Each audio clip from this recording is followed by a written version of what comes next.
Hi guys, ನಾವು first ವಿಡಿಯೋದಲ್ಲಿ business ಸ್ಟಡೀಸ್ಗೆ ಸಂಬಂಧಪಟ್ಟಂಗೆ ಫಸ್ಟ್ ಚಾಪ್ಟರ್ ಅಲ್ಲೂ ಎಕ್ಸ್ಕ್ಲೂಸಿವ್ಲಿ ಬಿಸ್ನೆಸ್ ಟ್ರೇಡ್ ಕಾಮರ್ಸ್ ಗೆ ಸಂಬಂಧಪಟ್ಟಂಗೆ ಈಗಾಗಲೇ ಎಲಾಬರೇಟ್ ಆಗಿ ಅದರ ಹಿಸ್ಟ್ರಿ ಏನಿದೆ, ಅದು ಹೇಗೆ ನಡ್ಕೊಂಡು ಬಂತು ಅನ್ನೋದನ್ನ ನೋಡಿದೀವಿ. ಅದಾದ್ಮೇಲೆ ಬಿಸ್ನೆಸ್ ಅನ್ನೋದ್ರ ಕಾನ್ಸೆಪ್ಟ್ ಏನು, ಅದ್ರ ಮೀನಿಂಗ್ ಏನ್ ಹೇಳುತ್ತೆ ಅನ್ನೋದು ನೋಡಿದಿರಾ. ಹಾಗೇನೆ ಅದ್ರ ಕ್ಯಾರೆಕ್ಟರಿಸ್ಟಿಕ್ಸ್ ಏನೇನಿದೆ ಅಂತ ಅಂದ್ಬಿಟ್ಟು, ಮತ್ತೆ ಬಿಸ್ನೆಸ್ ಪ್ರೊಫೆಷನ್ ಮತ್ತೆ ಎಂಪ್ಲಾಯ್ಮೆಂಟ್ ಇರ್ತಕ್ಕಂತಹ ಕಂಪ್ಯಾರಿಸನ್ ಏನು, ಅದಕ್ಕೂ ಹೇಗೆ ಕಂಪ್ಯಾರಿಸನ್ ಮಾಡಿದ್ರೆ ಬೇರೆ ಬೇರೆ ವ್ಯತ್ಯಾಸಗಳು ಇವೆ ಅನ್ನೋದನ್ನ ನೋಡಿದೀರಾ. ಈಗಿನ ವಿಡಿಯೋದಲ್ಲಿ ನಾವ್ ಏನ್ ನೋಡ್ತಾ ಇದೀವಿ ಅಂತಂದ್ರೆ, ಬಿಸ್ನೆಸ್ ಗೆ ಸಂಬಂಧಪಟ್ಟಂಗೆ ಬಿಸ್ನೆಸ್ ನ ಹೇಗೆಲ್ಲ ಕ್ಲಾಸಿಫಿಕೇಶನ್ ಮಾಡ್ತಾ ಹೋಗ್ತಾರೆ ಅಂತ ಅನ್ನೋದನ್ನ ನೋಡೋಣ. ಅದ್ರ ಜೊತೆಗೆ ಮಿಕ್ಕಿದ ಏನ್ ಕಾನ್ಸೆಪ್ಟ್ ಇದೆ ಅದನ್ನೆಲ್ಲಾನು ನೋಡೋಣ. ಸಿ ಗೈಸ್, ಬಿಸ್ನೆಸ್ ನ ಕ್ಲಾಸಿಫಿಕೇಶನ್ ಬಿಸ್ನೆಸ್ ಆಕ್ಟಿವಿಟೀಸ್ ನ ಹೇಗೆಲ್ಲ ಕ್ಲಾಸಿಫಿಕೇಶನ್ ಮಾಡ್ತಾರೆ ಅಂತ ಅಂದ್ಬಿಟ್ಟು, ಫಸ್ಟ್ ಮೇನು ಬಿಸ್ನೆಸ್ ನ ಮೇನ್ಲಿ ಎರಡು ವಿಧವಾಗಿ ಕ್ಲಾಸಿಫೈ ಮಾಡ್ತಾರೆ. ಯಾವುದು? ಮೊದಲನೇದು ಇಂಡಸ್ಟ್ರಿ, ಇನ್ನೊಂದು ಕಾಮರ್ಸ್. ಫಸ್ಟ್ ಇಂಡಸ್ಟ್ರಿಗೆ ಸಂಬಂಧಪಟ್ಟಂಗೆ ಕಂಪ್ಲೀಟ್ ಆಗಿ ಎಲ್ಲವನ್ನ ತಿಳ್ಕೊಳ್ಳೋಣ. ಅದಾದ್ಮೇಲೆ ಕಾಮರ್ಸ್ ಬಗ್ಗೆ ತಿಳ್ಕೊಳ್ಳೋಣ. ಗೈಸ್, ಇಂಡಸ್ಟ್ರಿ ಅಂತಂದ್ರೇನು, ಇನ್ ಸಿಂಪಲ್ ವರ್ಡ್ಸ್ ಅಥವಾ ಲೇ ಮ್ಯಾನಿಗೆ ಅಂಡರ್ಸ್ಟ್ಯಾಂಡಿಂಗ್ ಆಗಂಗೆ ಆತರ ಹೇಳ್ಬೇಕು ಅಂತಂದ್ರೆ, ಒಂದು ರಾ ಮೆಟೀರಿಯಲ್ ಇರುತ್ತೆ. ಒಂದು ರಾ ಮೆಟೀರಿಯಲ್ ನ ಒಂದು ಇಂಡಸ್ಟ್ರಿಗೆ ತಗೊಂಡು ಅದನ್ನ ಒಂದು ಪ್ರಾಡಕ್ಟ್ ಆಗಿ ಕನ್ವರ್ಟ್ ಮಾಡಿ ಹೊರಗೆ ತಗೋಬರ ಅಂತಂದ್ರೆ ಇಂಡಸ್ಟ್ರಿಯಲ್ ಆಕ್ಟಿವಿಟೀಸ್ ಅಂತ ಕರಿತೀವಿ. ಇನ್ನು ತುಂಬಾ ಸಿಂಪಲ್ ಆಗಿರ್ಬೇಕು ಅಂತಂದ್ರೆ, ಈಗ ನಾವು ಒಂದು ಕ್ಲಾತ್ ಬೇಕು, ಈಗ ಬಟ್ಟೆ ಬೇಕು ಅಲ್ವಾ. ಈ ಕ್ಲಾತ್ ಮಾಡ್ಬೇಕು ಅಂತಂದ್ರೆ ನಮ್ಗೆ ಮೇನ್ ರಾ ಮೆಟೀರಿಯಲ್ ಏನಿರುತ್ತೆ, ರಾ ಮೆಟೀರಿಯಲ್ ನಮ್ಗೆ ಕಾಟನ್ ಇರುತ್ತೆ. ಈ ಕಾಟನ್ ನ ನಾವು ಪ್ರಾಡಕ್ಟ್ ಅಂತಂದ್ರೆ ಫೈನಲ್ ಪ್ರಾಡಕ್ಟ್ ಏನಿದು ಕ್ಲಾತ್. ಇದನ್ನ ಮಾಡ್ಬೇಕು ಅಂತಂದ್ರೆ ಕಾಟನ್ ಸುಮ್ನೆ ಇಟ್ಕೊಂಡ್ರೆ ಆಗುತ್ತಾ? ಅದನ್ನ ಇಂಡಸ್ಟ್ರಿಗೆ ತಗೊಂಡು ಇಂಡಸ್ಟ್ರಿಯಲ್ಲಿ ಅದನ್ನ ದಾರವಾಗಿ ಕನ್ವರ್ಟ್ ಮಾಡಿ ದಾರವನ್ನ ಏನ್ ಮಾಡ್ತಾರೆ, ಫೈನಲ್ ಆಗಿ ಬಟ್ಟೆ ಆಗಿ ಕನ್ವರ್ಟ್ ಮಾಡ್ತಾರೆ. ಕರೆಕ್ಟಾ? ಸೊ ಈ ಪ್ರೋಸೆಸ್ ನ ಏನ್ ಮಾಡ್ತಾರಲ್ಲ ಅದನ್ನ ಇಂಡಸ್ಟ್ರಿ ಒಳಗೆ ಮಾಡ್ತಾರೆ. ಹಾಗಾದ್ರೆ ಇಂಡಸ್ಟ್ರಿ ಅಂತ ಅನ್ನೋದ್ರದ್ದು ಅರ್ಥ ಏನು ಅನ್ನೋದನ್ನ, ಮೀನಿಂಗ್ ಆಫ್ ಇಂಡಸ್ಟ್ರಿ ಅನ್ನೋದನ್ನ ನೋಡೋಣ. Industry refers to economic activity which are concern with conversion of resource into useful goods. ಅರ್ಥ ಆಯ್ತಾ? ಏನ್ ಹೇಳ್ತಾ ಇದಾರೆ, ಇಂಡಸ್ಟ್ರಿ ಅಂತ ಅನ್ನೋದೊಂದು ಎಕನಾಮಿಕ್ ಆಕ್ಟಿವಿಟಿ ಅಂತ ಹೇಳ್ತಾ ಇದಾರೆ. ಆಗ್ಲೇ ನೋಡು, business is also economic activity. ಏನಕ್ಕೆ ಎಕನಾಮಿಕ್ ಆಕ್ಟಿವಿಟಿ ಅಂತ ಯೂಸ್ ಮಾಡ್ತೀವಿ ಅಂತಂದ್ರೆ, ಅದರಿಂದ ಜನರ ಜೀವನ ನಡೆಯುತ್ತೆ, ಅದರಿಂದ ಇನ್ಕಮ್ ಜನರೇಟ್ ಆಗುತ್ತೆ. ಹಾಗಾಗಿ ಅವ್ರ ಲೈವ್ಲಿಹುಡ್ ನಡೆಯುತ್ತೆ, ಅವ್ರಿಗೆ ಸಂಪಾದನೆ ಆಗೋದ್ರಿಂದ ಅಥವಾ ಪ್ರಾಫಿಟ್ ಮಾಡೋದ್ರಿಂದ ಅವ್ರ ಜೀವನ ನಡೆಯುತ್ತೆ. ಹಾಗಾಗಿ ಅದೊಂದು ಎಕನಾಮಿಕ್ ಆಕ್ಟಿವಿಟಿ ಆಗಿರುತ್ತೆ. ಹಾಗಾಗಿ ಜನ ಬ್ಯುಸಿ ಆಗಿರ್ತಾರೆ, ಬಿಸ್ನೆಸ್ ಒಳಗೆ ಇರಲಿಕ್ಕೆ ಇಷ್ಟಪಡ್ತಾರೆ ಅಂತ ಹೇಳ್ತಾ ಇದೀವಿ. ಇಂಡಸ್ಟ್ರಿ ಅಂತ ಅನ್ನೋದು ಕೂಡ ಇದೊಂದು economic activity which are concern. ಅದು ಯಾವುದಕ್ಕೆ ಕನ್ಸರ್ನ್ ಆಗಿದೆ ಅಂತಂದ್ರೆ, ಕನ್ಸರ್ನ್ ಅಂತಂದ್ರೆ ಸಂಬಂಧಪಟ್ಟಿದೆ ಅಂತಂದ್ರೆ, conversion of resource into useful product. Resource raw material ಇರುತ್ತೆ, ಅದನ್ನ ಯೂಸ್ಫುಲ್ ಗೂಡ್ಸ್ ಆಗಿ ಕನ್ವರ್ಟ್ ಮಾಡೋ ಅಂತಂದ್ರೆ ಇಂಡಸ್ಟ್ರಿಯ ಕೆಲಸ ಆಗಿದೆ ಅಂತ ಹೇಳ್ತಾ ಇದ್ದಾರೆ. ಆಗ್ಲೇ ಹೇಳಿದ್ರೆ ಎಕ್ಸಾಂಪಲ್ ಕೊಟ್ಟಲ್ಲ, ಕಾಟನ್ ಅಂತ ಅನ್ನೋದು ಏನು, ರಾ ಮೆಟೀರಿಯಲ್ ನ ಯೂಸ್ಫುಲ್ ಗೂಡ್ಸ್ ಆಗಿ ಅಂದ್ರೆ ಕ್ಲಾತ್ ಮೆಟೀರಿಯಲ್ ಆಗಿ ಕನ್ವರ್ಟ್ ಮಾಡೋ ಅಂತಂದ್ರೆ ನಾವ್ ಏನಂತ ಕರೀತಾರೆ, ಇಂಡಸ್ಟ್ರಿ ಅಂತ ಕರೀತಾರೆ ಅಂತ ಅಂದ್ಬಿಟ್ಟು ನಿಮ್ಗೆ ಇಂಡಸ್ಟ್ರಿದು ಮೀನಿಂಗ್ ಅರ್ಥ ಆಯ್ತು. ಇಂಡಸ್ಟ್ರಿನ ಮೇನ್ ಆಗಿ 3 ವಿಧವಾಗಿ ಕ್ಲಾಸಿಫೈ ಮಾಡ್ತಾರೆ. ಯಾವುದು? ಪ್ರೈಮರಿ ಇಂಡಸ್ಟ್ರೀಸ್, ಸೆಕೆಂಡರಿ ಇಂಡಸ್ಟ್ರೀಸ್ ಮತ್ತೆ ಟರ್ಷಿಯರಿ ಇಂಡಸ್ಟ್ರೀಸ್ ಅಂತ ಕನ್ವರ್ಟ್ ಆತರ ಕ್ಲಾಸಿಫೈ ಮಾಡ್ತಾರೆ. ಪ್ರೈಮರಿ ಇಂಡಸ್ಟ್ರೀಸ್ ಅಂತಂದ್ರೆ ಏನು? ಪ್ರಾಥಮಿಕ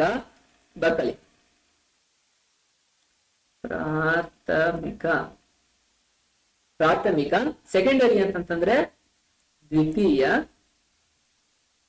ಟರ್ಷಿ ಅಂತ ಅಂದ್ರೆ ತೃತೀಯ. ಪ್ರಾಥಮಿಕ ಕೈಗಾರಿಕೆಗಳು, ದ್ವಿತೀಯ ಕೈಗಾರಿಕೆ, ಹಾಗೆ ತೃತೀಯ ಕೈಗಾರಿಕೆ ಅಂತ ಅಂದ್ಬಿಟ್ಟು ನಿಮಗೆ ಅರ್ಥ ಆಗಲಿ ಅಂತ ಹೇಳ್ತಾ ಇರೋದಷ್ಟೇ ಕನ್ನಡದಲ್ಲಿ. ಪ್ರೈಮರಿ ಇಂಡಸ್ಟ್ರೀಸ್ ಅಂತಂದ್ರೆ ಅದು ಪ್ರಾಥಮಿಕ ಇಂಡಸ್ಟ್ರೀಸ್ಗಳು. ಪ್ರಾಥಮಿಕ ಇಂಡಸ್ಟ್ರಿಗಳು ಏನೇನ್ ಕೆಲಸ ಮಾಡುತ್ತೆ, ಅದರ ಅಂಡರ್ ಅಲ್ಲಿ ಏನೇನ್ ಬರುತ್ತೆ ಅಂತ ಅನ್ನೋದನ್ನ ನೋಡೋಣ. ಎಕ್ಸ್ಟ್ರಾಕ್ಟಿವ್ ಇಂಡಸ್ಟ್ರಿ, ಮತ್ತೆ ಜೆನೆಟಿಕ್. ಪ್ರೈಮರಿನ ಮತ್ತೆ 2 ವಿಧವಾಗಿ ಕ್ಲಾಸಿಫೈ ಮಾಡ್ತಾರೆ.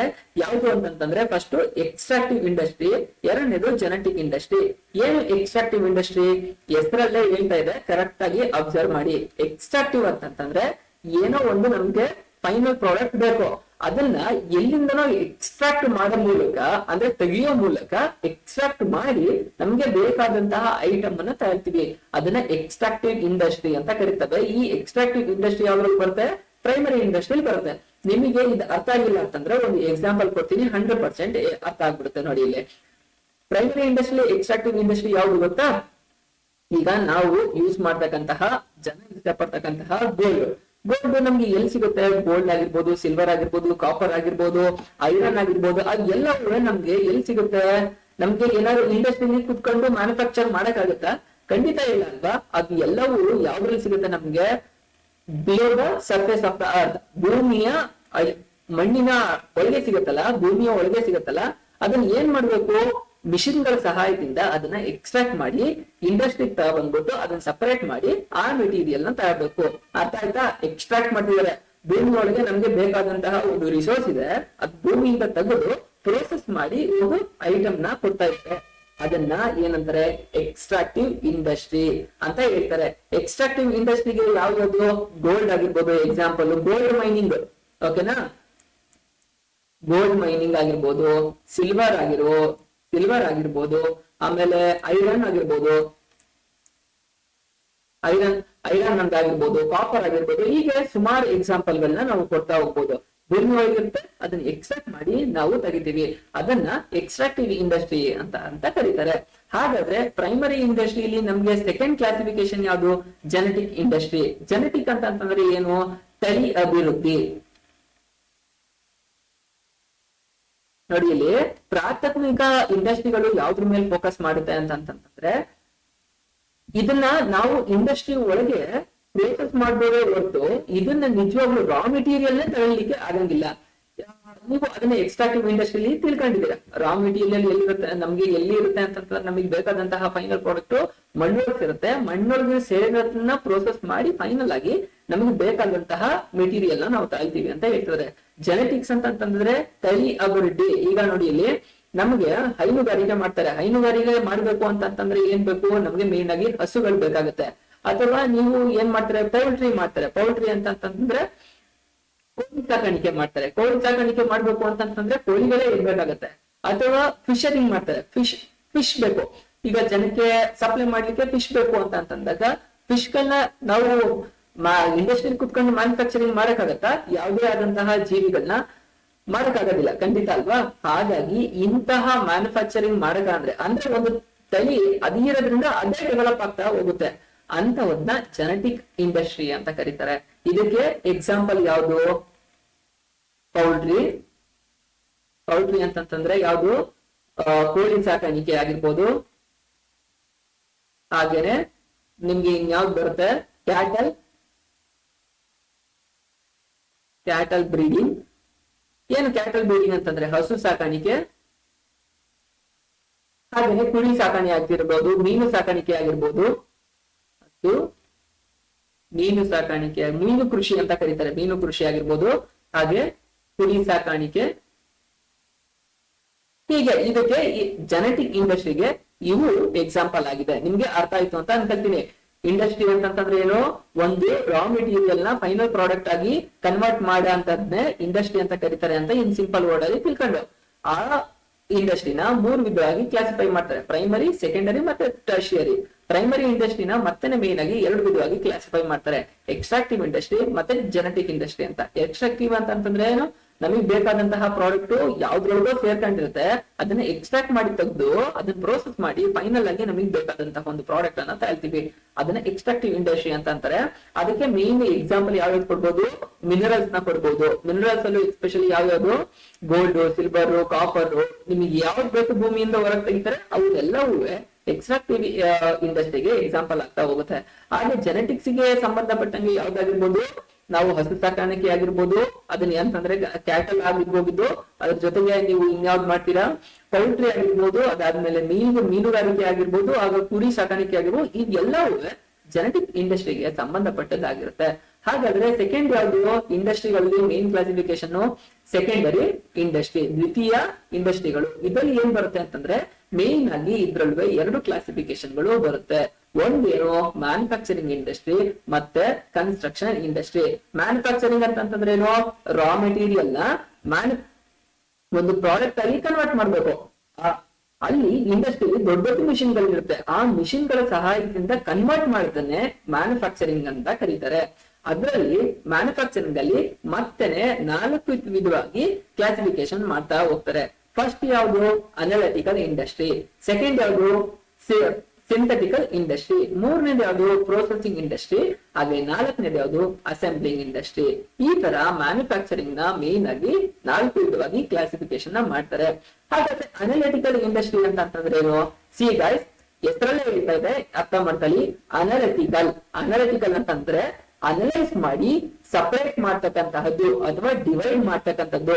ಅನಲಿಟಿಕಲ್ ಅಂತಂದ್ರೆ ಅನಲೈಸ್ ಮಾಡುತ್ತೆ, ಅನಲೈಸ್ ಮಾಡಿ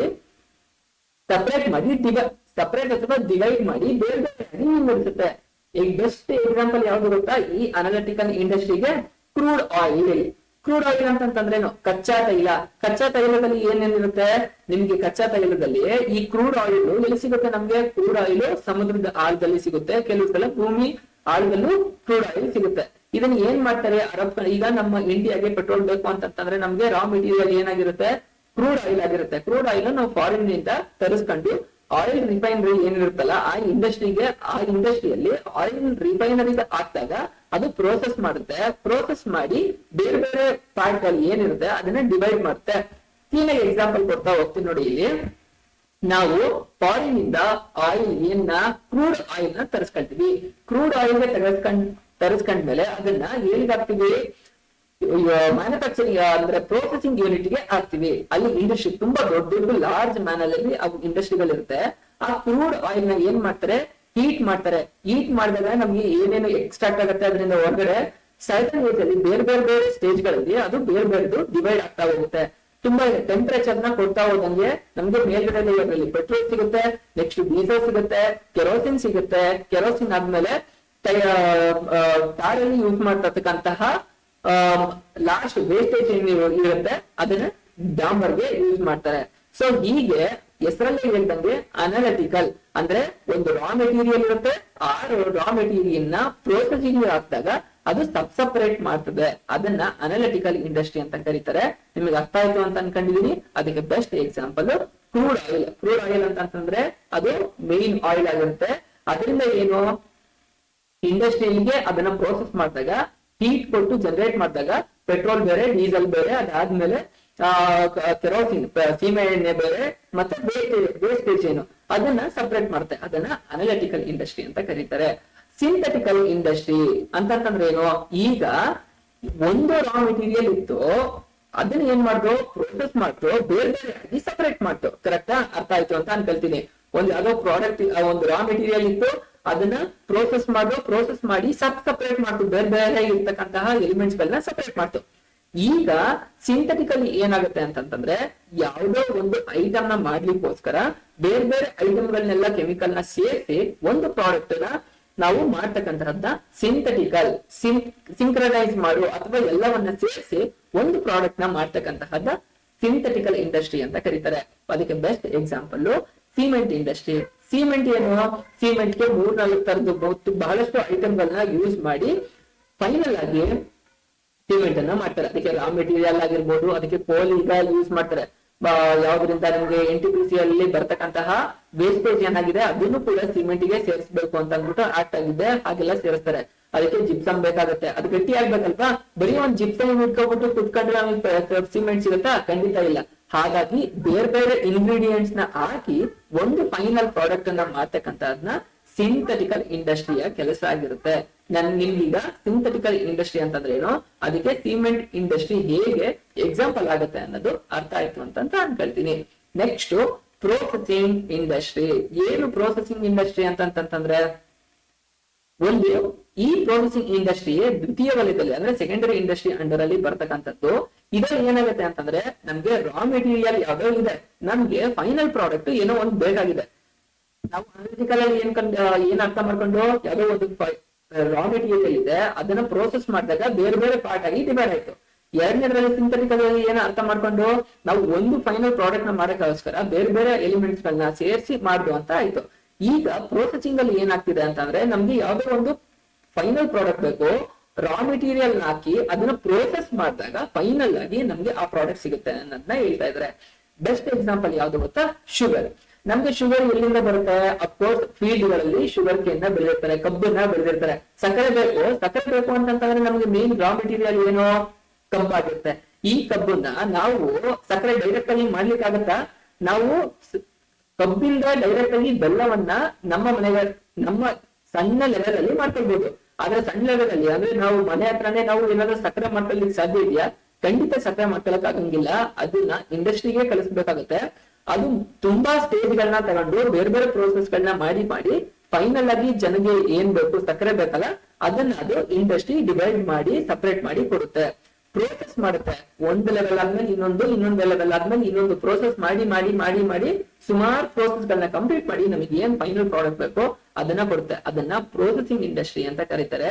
ಇದ್ರಲ್ಲಿ ಬೆಸ್ಟ್ ಎಕ್ಸಾಂಪಲ್ ಪೇಪರ್ ಒಂದು, ಅದಾದ್ಮೇಲೆ ಶುಗರ್ ಒಂದು. ಪೇಪರ್ ನಮ್ಗೆ ಮೇನ್ ರಾ ಮೆಟೀರಿಯಲ್ ಏನು? ವುಡ್ ಆಗಿರುತ್ತೆ, ಮರಗಳೇ. ನಮ್ಗೆ ಒಂದು ಪೇಪರ್ ಮಾಡ್ಬೇಕು, ಇವತ್ತು ನಾವು ಯೂಸ್ ಮಾಡ್ತಿರ್ತೀವಿ, ನಿಮ್ಗೆ ಐಡಿಯಾ ಇದೆಯೋ ಇಲ್ಲ, ಒಂದ್ ಪೇಪರ್ ರೆಡಿ ಆಗ್ಬೇಕು ಅಂತಂದ್ರೆ ನಮಗೆ ಬೇಕಾಗಿದ್ದು ರಾ ಮೆಟೀರಿಯಲ್ ಮರಗಳು, ವುಡ್. ಆ ವುಡ್ ನ ಪ್ರೋಸೆಸ್ ಮಾಡಿ ಫೈನಲ್ ಆಗಿ ಅದನ್ನ ಕ್ಲೀನ್ ಆಗಿ ಪ್ರೋಸೆಸ್ ಮಾಡಿ ಏನಾಗುತ್ತೆ, ಅದಕ್ಕೆ ಬಣ್ಣ ಕೊಟ್ಟು ಅದಾದ್ಮೇಲೆ ಅದನ್ನ ಪುಡಿಗಳನ್ನ ಮಾಡಿ, ರಾ ಮೆಟೀರಿಯಲ್ ಮರ ಇರುತ್ತೆ, ಮರನ ಪುಡಿ ಮಾಡಿ ಪ್ರೋಸೆಸ್ ಮಾಡಿ ಅದಕ್ಕೆ ಕಲರ್ ಕೊಟ್ಟು ಅದಕ್ಕೆ ಒಂದು ಥಿಕ್ನೆಸ್ ಕೊಟ್ಟು ಅದನ್ನೆಲ್ಲ ಪ್ರೋಸೆಸ್ ಮಾಡಿ ಫೈನಲ್ ಆಗಿ ಮಾಡ್ತಾರೆ, ಆಗ ಪೇಪರ್ ಆಗುತ್ತೆ. ಸೊ ಇದು ಪ್ರೋಸೆಸ್ ನ ಮಾಡೋದ್ರಿಂದ ಇದನ್ನ ಪ್ರೋಸೆಸಿಂಗ್ ಇಂಡಸ್ಟ್ರಿ ಅಂತ ಕೊಡ್ತಾರೆ. ಫೈನಲ್ ಆಗಿ ಯಾವ್ದಿದೆ? Assembling industry. ಇದನ್ನ ಹೇಳ್ತಾರೆ. ಏನು ಅಸೆಂಬ್ಲಿ ಅಂತಂದ್ರೆ, ಈಗ ಅನಾಲಿಟಿಕಲ್ ಒಂದು ರಾ ಮೆಟೀರಿಯಲ್ ಇದೆ, ಅದರಿಂದ ಬೇರೆ ಬೇರೆ ಸಬ್ ಯೂನಿಟ್ಸ್ ಸಬ್ ಪ್ರಾಡಕ್ಟ್ ಗಳು ಸಿಗ್ತಾ ಹೋಯ್ತು ಅಂತ ಅರ್ಥ ಮಾಡ್ಕೊಂಡು, ಸಿಂಥೆಟಿಕಲ್ ಅಲ್ಲಿ ಬೇರೆ ಬೇರೆ ಐಟಮ್ ಇರುತ್ತೆ, ಅದನ್ನೆಲ್ಲ ಮರ್ಜ್ ಮಾಡಿ ನಾವು ಒಂದು ಪ್ರಾಡಕ್ಟ್ ನ ತಗೊಂಡು ಅಂತ ಅರ್ಥ ಆಯ್ತು. ಪ್ರೋಸೆಸಿಂಗ್ ಇಂಡಸ್ಟ್ರಿ ನಮ್ಗೆ ಮೇನ್ ಯಾವ್ದೋ ಫೈನಲ್ ಪ್ರಾಡಕ್ಟ್ ಬೇಕು, ಅದನ್ನ ಡಿಫ್ರೆಂಟ್ ಪ್ರೋಸೆಸ್ ನ ಪಾಸ್ ಮಾಡಿ ಫೈನಲ್ ಪ್ರಾಡಕ್ಟ್ ನ ಹೇಗೆ ಕಳ್ತೀವಿ ಅನ್ನೋದು ಅರ್ಥ ಆಯ್ತು. ಫೈನಲ್ ಆಗಿ ಅಸೆಂಬ್ಲಿ ಯೂನಿಟ್. ಈ ಅಸೆಂಬ್ಲಿ ಯೂನಿಟ್ ಅಂತಂದ್ರೆ ಬೇರೆ ಬೇರೆ ಕಡೆ ಬೇರೆ ಬೇರೆ ಪಾರ್ಟ್ ಗಳು ಅಥವಾ ಬೇರೆ ಬೇರೆ ಎಲಿಮೆಂಟ್ಸ್ ಸಿಗುತ್ತೆ, ಅದನ್ನ ಎಲ್ಲವನ್ನು ಒಂದು ಪ್ಲೇಸ್ ಅಲ್ಲಿ ಸೇರಿಸಿ ಫೈನಲ್ ಪ್ರಾಡಕ್ಟ್ ಆಗಿ ಮಾಡ್ತಕ್ಕಂಥದ್ದು. ಬೆಸ್ಟ್ ಎಕ್ಸಾಂಪಲ್ ಹೇಳ್ತೀನಿ ನೋಡಿ, ಇಲ್ಲಿ ಮೈಸೂರಲ್ಲಿ ಕಡ್ಕೊಳ ಇದೆ. ಈ ಕಡ್ಕೊಳದಲ್ಲಿ ಏನಿದೆ ಅಂತಂದ್ರೆ TVS ಫ್ಯಾಕ್ಟರಿ ಅವ್ರದ್ದು ಅಸೆಂಬ್ಲಿಂಗ್ ಯೂನಿಟ್ ಇದೆ. ಇವ್ರು ಏನ್ ಮಾಡ್ತಾರೆ ಅಂತಂದ್ರೆ ಬೇರೆ ಬೇರೆ ಕಡೆ ಅಂದ್ರೆ ಇಂಜಿನ್ ಆಗಿರ್ಬೋದು, ಈ ಗಾಡಿಗಳಿಗೆ ಬೇಕಾದ ಅಂದ್ರೆ ಆ ಒಂದು ಗಾಡಿ ಮಾಡ್ಲಿಕ್ಕೆ ಏನ್ ಬೇಕು, ಒಂದು ಇಂಜಿನ್ ಆಗಿರ್ಬೋದು, ಎಕ್ಸಲೇಟರ್ ಆಗಿರ್ಬೋದು, ಅಥವಾ ಮಡ್ಗಾರ್ಡ್ ಆಗಿರ್ಬೋದು, ಸೀಟ್ ಕವರ್ ಆಗಿರ್ಬೋದು, ಅದಕ್ಕೆ ಏನೇನ್ ಬೇರೆ ಬೇರೆ ಪಾರ್ಟ್ಗಳು ಬೇರೆ ಬೇರೆ ಕಡೆ ಮ್ಯಾನುಫ್ಯಾಕ್ಚರಿಂಗ್ ಆಗುತ್ತಾ ಅಲ್ಲಿಂದ ಮೈಸೂರಿಗೆ ತರಿಸ್ಕೊಳ್ತಾರೆ. ಆ ಮೈಸೂರಲ್ಲಿ ಅದಕ್ಕೆ ಬೇಕಾದಂತಹ ಹ್ಯೂಮನ್ ರಿಸೋರ್ಸ್ ನ ಯೂಸ್ ಮಾಡ್ಕೊಂಡು ಅದನ್ನ ಎಲ್ಲ ಬೇರೆ ಬೇರೆ ಪಾರ್ಟ್ ಗಳನ್ನ ಸೇರಿಸಿ ವೆಹಿಕಲ್ ನ ಅವರು ಅಸೆಂಬಲ್ ಮಾಡ್ತಾರೆ ಒಂದು ಪ್ಲೇಸ್ ಅಲ್ಲಿ. ಅದನ್ನ ಏನಂತಾರೆ? ಅಸೆಂಬ್ಲಿಂಗ್ ಇಂಡಸ್ಟ್ರಿ ಅಂತ ಕರೀತಾರೆ. ಅಂದ್ರೆ ಒಂದು ಕಾರನ್ನ ಮಾಡ್ಬೇಕು ಅಂತಂದ್ರೆ ಅದಕ್ಕೆ ಏನ್ ಬೇಕು? ಎಕ್ಸಲೇಟರ್ ಬೇಕು, ಅದಕ್ಕೆ ಸ್ಟೇರಿಂಗ್ ಬೇಕು, ಸೀಟ್ ಬೆಲ್ಟ್ ಬೇಕು, ಮೇಲ್ಗಡೆ ಕವರ್ ಬೇಕು, ಟೈರ್ ಬೇಕು, ಎಲ್ಲವೂ ಬೇಕಲ್ವಾ? ಅದು ಎಲ್ಲರೂ ಒಬ್ಬರೇ ತಯಾರಿಸ್ಲಿಕ್ಕೆ ಸಾಧ್ಯ ಇದೆಯಾ? ಖಂಡಿತ ಇಲ್ಲ. ಬೇರೆ ಬೇರೆ ತಯಾರಿಸ್ತಾರೆ, ಬೇರೆ ಬೇರೆ ಕಂಪನಿಯವರು ಅದನ್ನ ಮ್ಯಾನುಫ್ಯಾಕ್ಚರಿಂಗ್ ಮಾಡ್ತಾರೆ. ಅಂತನ್ನೆಲ್ಲ ತರಿಸಿ ಒಂದು ಕಡೆ ಒಂದು ಸ್ಥಳದಲ್ಲಿ ಅದನ್ನ ಅಸೆಂಬಲ್ ಮಾಡ್ತಕ್ಕಂಥ ಅಸೆಂಬಲ್ ಇಂಡಸ್ಟ್ರಿ ಅಂತ ಕರೀತಾರೆ. ಇದಕ್ಕೆ ಬೆಸ್ಟ್ ಎಕ್ಸಾಂಪಲ್ಗಳು ಕಾರ್ಗಳಾಗಿರ್ಬೋದು, ಕಾರ್ ಆಗಿರ್ಬೋದು, ವೆಹಿಕಲ್ ಆಗಿರ್ಬೋದು, ಈಗೆಲ್ಲವೂ ಏನಾಗಿದೆ? ಅಸೆಂಬ್ಲಿಂಗ್ ಯೂನಿಟ್ ಗೆ ಎಕ್ಸಾಂಪಲ್ ಆಗಿದೆ. ಇನ್ನ ಫೈನಲ್ ಆಗಿ ಕನ್ಸ್ಟ್ರಕ್ಷನ್. ಸೆಕೆಂಡರಿ ಯೂನಿಟ್ ಅಲ್ಲಿ ಮತ್ತೆ ಸಬ್ ಡಿವೈಡ್ ಮಾಡಿದ್ದು ಯಾವ್ದು? Manufacturing unit. ಅದ್ರಲ್ಲಿ 4 ಇದೆ ಅನ್ನೋದು ನಿಮ್ಗೆ ಈಗ ಅರ್ಥ ಆಯ್ತು. ಯಾವ್ದು? ಅನಾಲಿಟಿಕಲ್, ಸಿಂಥೆಟಿಕಲ್, ಪ್ರೊಸೆಸಿಂಗ್ ಮತ್ತೆ ಅಸೆಂಬ್ಲಿ. ಸೆಕೆಂಡರಿ ಇಂಡಸ್ಟ್ರಿಗಳಲ್ಲಿ ಇನ್ನೊಂದು ಕ್ಲಾಸಿಫಿಕೇಶನ್ ಅದು ಕನ್ಸ್ಟ್ರಕ್ಷನ್. ಕನ್ಸ್ಟ್ರಕ್ಷನ್ ತುಂಬಾ ಇಂಪಾರ್ಟೆಂಟ್ ಆಗುತ್ತೆ ಇಂಡಸ್ಟ್ರಿಗಳಲ್ಲಿ. ಯಾವ ತರದ ಕನ್ಸ್ಟ್ರಕ್ಷನ್ ನಿಮ್ಗೆ ಕಾಮನ್ ಆಗಿರುತ್ತೆ? ಕನ್ಸ್ಟ್ರಕ್ಷನ್ ಅಂತಂದ್ರೆ building construction. Of course building construction ಒಪ್ಕೊಳ್ಳೋಣ. ಹಾಗಾದ್ರೆ ಅದು ಒಂದೇ ಕನ್ಸ್ಟ್ರಕ್ಷನ್ ನಮ್ಗೆ ನ್ಯಾಷನಲ್ ಹೈವೇಗಳಿದೆ, ಹೌದಾ? ನ್ಯಾಷನಲ್ ಹೈವೇಗಳು ಸುಮ್ನೆ ಮಾಡಕ್ಕಾಗತ್ತೆ? ಕನ್ಸ್ಟ್ರಕ್ಷನ್ ಮಾಡ್ಬೇಕಾನೆ. ಯಾವ್ದು? ನ್ಯಾಷನಲ್ ಹೈವೇ ಕನ್ಸ್ಟ್ರಕ್ಷನ್ಗೆ ನ್ಯಾಷನಲ್ ಹೈವೇ, ಡ್ಯಾಮ್ಗಳು ಕಟ್ಬೇಕಲ್ವಾ? ನೀರ್ ಸ್ಟೋರ್ ಮಾಡ್ಬೇಕು ಅಂದ್ರೆ ಡ್ಯಾಮ್ಗಳನ್ನ ಕಟ್ಬೇಕು. ಅದಾದ್ಮೇಲೆ ನ್ಯಾಷನಲ್ ಹೈವೇ ಆಗ್ಬೋದು, ಬ್ರಿಡ್ಜಸ್ ಆಗಿರ್ಬೋದು. ಸೊ ಹೀಗೆ ಬೇರೆ ಬೇರೆ ಏನನ್ನ ಕನ್ಸ್ಟ್ರಕ್ಷನ್ ಮಾಡಿ ಕಟ್ತಾರಲ್ಲ, ಡ್ಯಾಮ್ ಆಗಿರ್ಬೋದು, ಬ್ರಿಡ್ಜ್ ಆಗಿರ್ಬೋದು, ನ್ಯಾಷನಲ್ ಹೈವೇ ಆಗಿರ್ಬೋದು, ಅದನ್ನ ಸೆಕೆಂಡರಿ ಇಂಡಸ್ಟ್ರಿಯಲ್ಲಿ ಒಳಗೆ ಸೇರಿಸ್ತಾರೆ. ಹಾಗಾಗಿ ನಿಮ್ಗೆ ಈಗ ಇಂಡಸ್ಟ್ರಿ ಒಳಗೆ ಪ್ರೈಮರಿ ಇಂಡಸ್ಟ್ರಿ ಅಂತ ಅಂದ್ರೇನು, ಸೆಕೆಂಡರಿ ಇಂಡಸ್ಟ್ರಿ ಅಂತಂದ್ರೆ ಏನು ಅಂತ ಕಲ್ತ್ಕೊಂಡ್ರಿ. ಟರ್ಷಿಯರಿ ಇಂಡಸ್ಟ್ರಿ ಅಂತಂದ್ರೆ ತೃತೀಯ ವಲಯ ಅಂತ ಕರೀತಾರೆ. ತೃತೀಯ ವಲಯನ ಇದನ್ನ ಸರ್ವಿಸ್ ಸೆಕ್ಟರ್ ಅಂತಾನೂ ಕರೀತಾರೆ. ಸರ್ವಿಸ್ ಸೆಕ್ಟರ್ ಅಲ್ಲಿ ಯಾವ್ಯಾವ್ದು ಬರುತ್ತೆ? ಇದು ಕಾಮರ್ಸ್ ಅಲ್ಲಿ ನೀವು ಓದ್ಬೇಕಾದ್ರೆ ಡಿವಿಷನ್ ಅಲ್ಲಿ ನಿಮ್ಗೆ ತುಂಬಾ ಚೆನ್ನಾಗಿ ಬರುತ್ತೆ. ಇವರು ಯಾವುದೇ ರೀತಿಯಾದಂತಹ ಈಗ ಪ್ರೋಸೆಸ್ ನ ನಡೀತಾ ಇರುತ್ತೆ. ಆದ್ರೆ ಇಲ್ಲಿ ಹೇಗೆ ಅಂತಂತಂದ್ರೆ ನಮ್ಗೆ ಅಲ್ಲಿ ಕೆಲಸಗಳು ಯಾವ ತರ ಅಂತಂದ್ರೆ ಒಂದು ಪ್ರಾಡಕ್ಟ್ ಆಗಿ ಫೈನಲ್ ಆಗಿ ಔಟ್ಪುಟ್ ಆಗ್ತಾ ಇರುತ್ತೆ. ಇಲ್ಲಿ ಸರ್ವಿಸ್ ನ ಕೊಡ್ತಾ ಇರ್ತಾರೆ. ಆ ತರದ್ ಯಾವ್ಯಾವ್ದು ಟರ್ಷಿಯರಿ ಇಲ್ಲಿ ಬರುತ್ತೆ ಅಂತಂದ್ರೆ ಬ್ಯಾಂಕಿಂಗ್, ಬ್ಯಾಂಕಿಂಗ್ ಬರುತ್ತೆ. ಅದಾದ್ಮೇಲೆ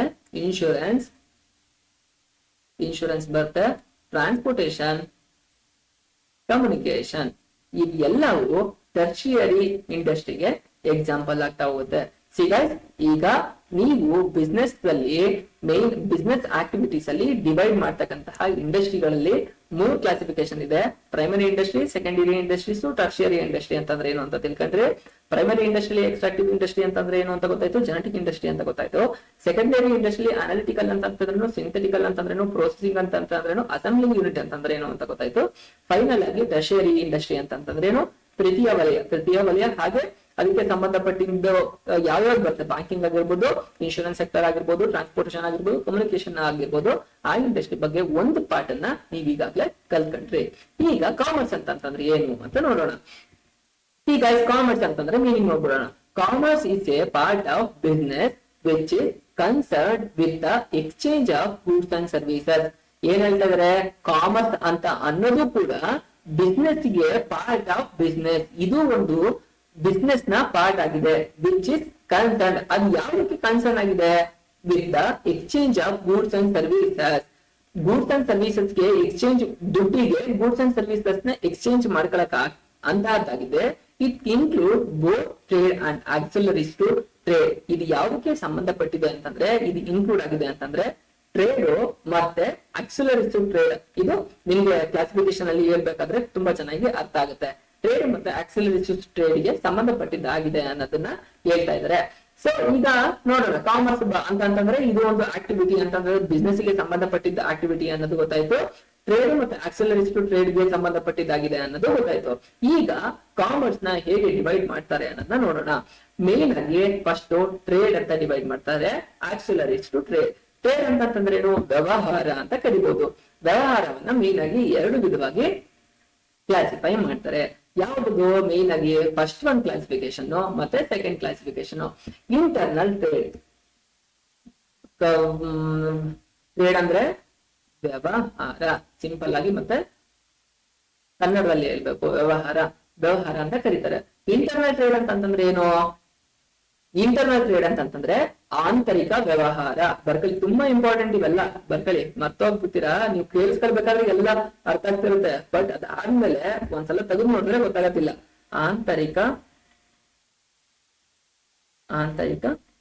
ವ್ಯವಹಾರ. ಹಾಗಾದ್ರೆ ಎಕ್ಸ್ಟರ್ನಲ್ ಅಂತಂದ್ರೇನು, ಎಕ್ಸ್ಟರ್ನಲ್ ಅಂತಂದ್ರೆ ಬಾಹ್ಯ ಅಥವಾ ವಿದೇಶಿ ವ್ಯಾಪಾರ.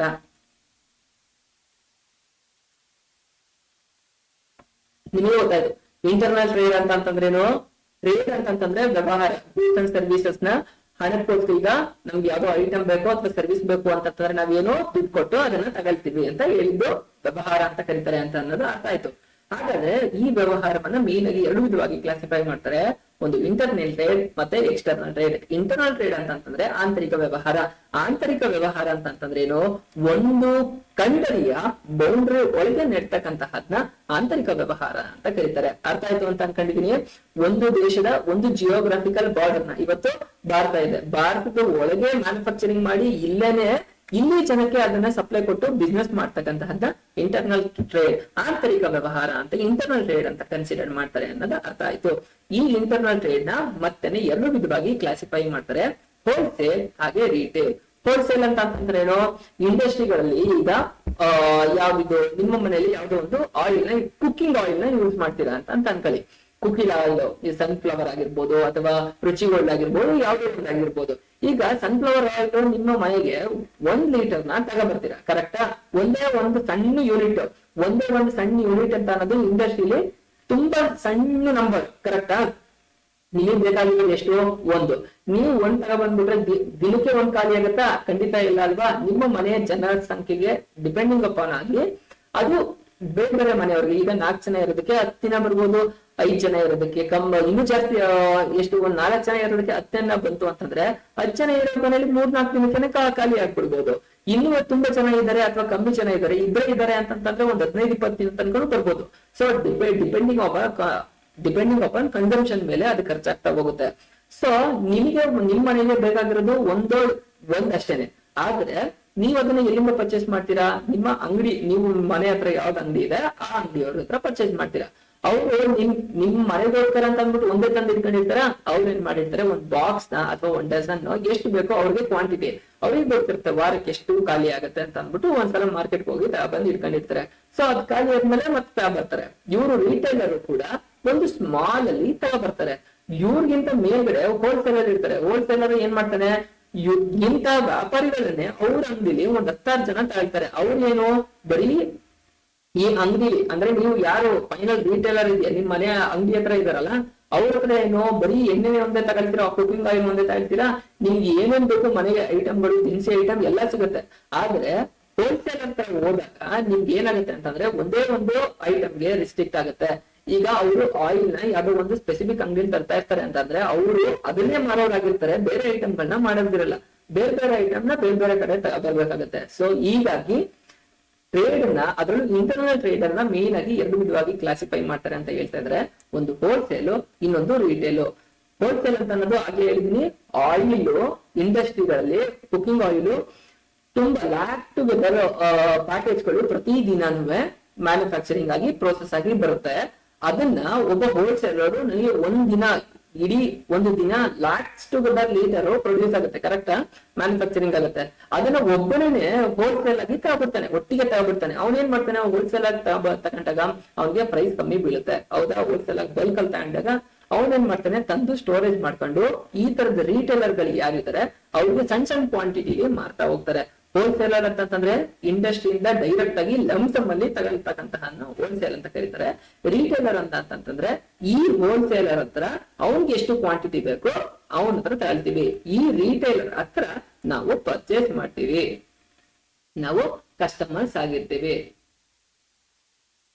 ಈ ರಿಟೇಲರ್ ಹತ್ರ ಏನಾಗುತ್ತೆ, ಇಂಡಸ್ಟ್ರಿಗಳಲ್ಲಿ ತುಂಬಾ ಜಾಸ್ತಿ ಪ್ರಮಾಣದಲ್ಲಿ ಮ್ಯಾನುಫ್ಯಾಕ್ಚರಿಂಗ್ ಆಗುತ್ತೆ. ಅದನ್ನ ಹೋಲ್ಸೇಲರ್ ತಗೊಳ್ತಾನೆ. ಹೋಲ್ಸೇಲರ್ ಅಂತಂದ್ರೆ ದೊಡ್ಡ ಕ್ವಾಂಟಿಟಿಯಲ್ಲಿ ತಗೊಳ್ತಾನೆ. ಅವ್ನ್ ಬಂದು ಸ್ಟೋರ್ ಮಾಡ್ಕೊಂಡು ರಿಟೇಲರ್ಗೆ, ಸಣ್ಣ ಸಣ್ಣ ವ್ಯಾಪಾರಿಗಳು ಯಾರಿರ್ತಾರೆ ಅವರಿಗೂ ಕೂಡ ಮಾರ್ತಾನೆ. ಅದನ್ನ ಮಾಡಿ ನಾವು ಯಾರ ಹತ್ರ ತಗೊಳ್ತೀವಿ, ಹೋಲ್ಸೇಲ್ ಹತ್ರ ಹೋಗಿ ಒಂದೇ ಒಂದು ಪ್ಯಾಕೆಟ್ ಕೊಡಿ ಅಂತಂದ್ರೆ ಕೊಡ್ತಾನ? ಖಂಡಿತ ಕೊಡಂಗಿಲ್ಲ. ನಾವು ರಿಟೇಲರ್ ಹತ್ರ ಸ್ಮಾಲ್ ಕ್ವಾಂಟಿಟಿ ಆಗ್ತಾ ಇರ್ತಾರೆ, ಅದರಲ್ಲಿ ನಮಗೆ ಎಷ್ಟು ಸ್ಮಾಲ್ ಕ್ವಾಂಟಿಟಿ ಬೇಕೋ ಆ ಸ್ಮಾಲ್ ಕ್ವಾಂಟಿಟಿನ ತಗೊಬರ್ತೀವಿ. ಸೊ ಇಲ್ಲಿಗೆ ನಿಮ್ಗೆ ಇಂಟರ್ನಲ್ ಟ್ರೇಡ್, ಆಂತರಿಕ ವ್ಯವಹಾರ ಅಂತಂದ್ರೆ ಏನು, ಟ್ರೇಡ್ ನ ಆಂತರಿಕ ಟ್ರೇಡ್ ಅಲ್ಲಿ, ವ್ಯವಹಾರದಲ್ಲಿ ಆಂತರಿಕ ಟ್ರೇಡ್ ಅಂತಂದ್ರೆ ಏನು ಅನ್ನೋದು ನಿಮ್ಗೆ ಅರ್ಥ ಆಯ್ತು ಅಂತ ಅನ್ಕೊಳ್ತೀನಿ. ಈಗ ನೆಕ್ಸ್ಟ್ ಎಕ್ಸ್ಟರ್ನಲ್ ಟ್ರೇಡ್. ಏನು ಎಕ್ಸ್ಟರ್ನಲ್ ಟ್ರೇಡ್? ಎಕ್ಸ್ಟರ್ನಲ್ ಟ್ರೇಡ್ ನ ಬಾಹ್ಯ ವ್ಯವಹಾರ ಅಂತ ಕರೀತಾರೆ. ಏನ್ ಬಾಹ್ಯ ವ್ಯವಹಾರ ಅಂತಂದ್ರೆ ಇದನ್ನ ವಿದೇಶಿ ವ್ಯಾಪಾರ ಅಂತಾನೂ ಕೂಡ ಕರೀತಾರೆ. ಏನ್ ವಿದೇಶಿ ವ್ಯಾಪಾರ ಅಂತಂತಂದ್ರೆ ಒಂದು ದೇಶದ ಜಿಯೋಗ್ರಾಫಿಕಲ್ ಬಾರ್ಡರ್ ನ ಹೊರಗೆ ಮಾಡ್ತಕ್ಕಂತಹದ್ನ ನಾವ್ ಏನಂತ ಕರಿತೀವಿ, ಬಾಹ್ಯ ವ್ಯವಹಾರ. ನಮ್ಮ ದೇಶದಿಂದ ಪ್ರಪಂಚಕ್ಕೆ ಆಗಿನ ಕಾಲದಿಂದ, ತುಂಬಾ ಜಮಾನದ ಕಾಲದಿಂದನೂ ಏನು ಸ್ಪೈಸಸ್ ಗಳು ಬೇರೆ ಕಂಟ್ರಿಗೆ ಎಕ್ಸ್ಪೋರ್ಟ್ ಆಗ್ತಾ ಇದೆ. ಸೊ ಅದನ್ನ ಬಾಹ್ಯ ವ್ಯವಹಾರ ಅಥವಾ ಏನಂತಾರೆ ವಿದೇಶಿ ವ್ಯಾಪಾರ ಅಂತ ಕರೀತಾರೆ. ನಮ್ಮ ದೇಶದ ಒಳಗೇನೆ ಮ್ಯಾನುಫ್ಯಾಕ್ಚರಿಂಗ್ ಆಗುತ್ತೆ, ಬಟ್ ಅದನ್ನ ಬೇರೆ ದೇಶಕ್ಕೆ ಮಾರ್ತೀವಿ. ಅದನ್ನ ಎಕ್ಸ್ಟರ್ನಲ್ ಟ್ರೇಡ್, ಹೊರಗಿನವ್ರಿಗೆ ಕೊಡ್ತಕ್ಕಂತಹದ್ದು. ಈ ತರದ್ರಲ್ಲಿ ಏನೇನ್ ಯಾವ ಕ್ಲಾಸಿಫಿಕೇಶನ್ ಬರುತ್ತೆ ಅನ್ನೋದನ್ನ ನೋಡೋಣ. ಇಂಪೋರ್ಟ್ ಅಂತಂದ್ರೆ ಏನು, ಬೇರೆ ಕಂಟ್ರಿಯಲ್ಲಿ ಮ್ಯಾನುಫ್ಯಾಕ್ಚರಿಂಗ್ ಆಗುತ್ತೆ, ಅದನ್ನ ನಮ್ಮ ಕಂಟ್ರಿಗೆ ಯೂಸೇಜ್ಗೆ ಬೇಕಾಗುತ್ತೆ, ಅದನ್ನ ತರಿಸ್ಕೊಳ್ತೀವಿ. ಇದನ್ನ ಇಂಪೋರ್ಟ್ ಅಂತಂದ್ರೆ ಏನು, ಆಮದು. ಅಂದ್ರೆ ಎಷ್ಟೊಂದು ಐಟಮ್ಗಳು ನಮ್ಗೆ ನಮ್ಮ ಕಂಟ್ರಿಲಿ ಸಿಗೋದಿಲ್ಲ. ಅಂತ ಐಟಮ್ ಸಿಗದೇ ಇರ್ತಕ್ಕಂತಹ ಐಟಮ್ ನ ನಾವ್ ಏನ್ ಮಾಡ್ತೀವಿ, ಯಾವ ಕಂಟ್ರಿಲಿ ಯಥೇಚ್ಛವಾಗಿ ಸಿಗುತ್ತೆ. ಈಗ ನೋಡಿ, ಇಲ್ಲಿ ನಮ್ಮ ಕಂಟ್ರಿಲಿ ನಮ್ಗೆ ಕ್ರೂಡ್ ಆಯಿಲ್ ಅಂತಂದ್ರೆ ಪೆಟ್ರೋಲಿಯಂ ಪ್ರಾಡಕ್ಟ್ಸ್ ಗಳು ನಮ್ಮ ಹತ್ರ ಇಲ್ಲ. ಹಾಗಾಗಿ ಏನ್ ಮಾಡ್ತೀವಿ, ನಾವು ಅರಬ್ ಕಂಟ್ರಿಯಿಂದ ಅದನ್ನ ಇಂಪೋರ್ಟ್ ಮಾಡ್ಕೊಳ್ತೀವಿ. ಅರಬ್ ಕಂಟ್ರಿ ಆಗಿರ್ಬೋದು, ರಷ್ಯಾ ಆಗಿರ್ಬೋದು, ಬೇರೆ ಬೇರೆ ಕಂಟ್ರಿಗಳಿಂದ ನಾವು, ಸೌದಿ ಅರೇಬಿಯಾ ಆಗಿರ್ಬೋದು, ಅಲ್ಲಿಂದ ನಾವು ಏನ್ ಮಾಡ್ಕೊಳ್ತೀವಿ, ಇಂಪೋರ್ಟ್ ಅಂತಂದ್ರೆ ಬೇರೆ ಕಂಟ್ರಿಯಿಂದ ನಮ್ಮ ಕಂಟ್ರಿ ಆಮದು ಮಾಡ್ಕೊಳ್ತೀವಿ.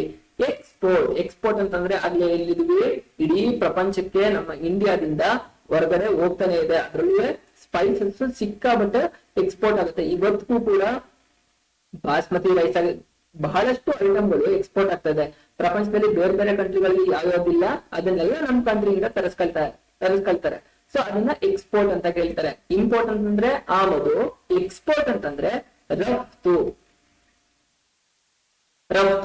ಅಂತ ಹೇಳಿದ ತಕ್ಷಣ ನಿಮಗೆ ಗೊತ್ತಾಗ್ಬಿಡುತ್ತೆ. ರಫ್ತು ಅಂತಂದ್ರೆ ನಮ್ಮ ದೇಶದ ಜಿಯೋಗ್ರಾಫಿಕಲ್ ಬೌಂಡರಿಯ ಹೊರಗಡೆ ಮಾಡ್ತಕ್ಕಂತಹ ಬಿಸ್ನೆಸ್ ನ ಎಕ್ಸ್ಪೋರ್ಟ್ ಅಂತ ಕರೀತಾರೆ.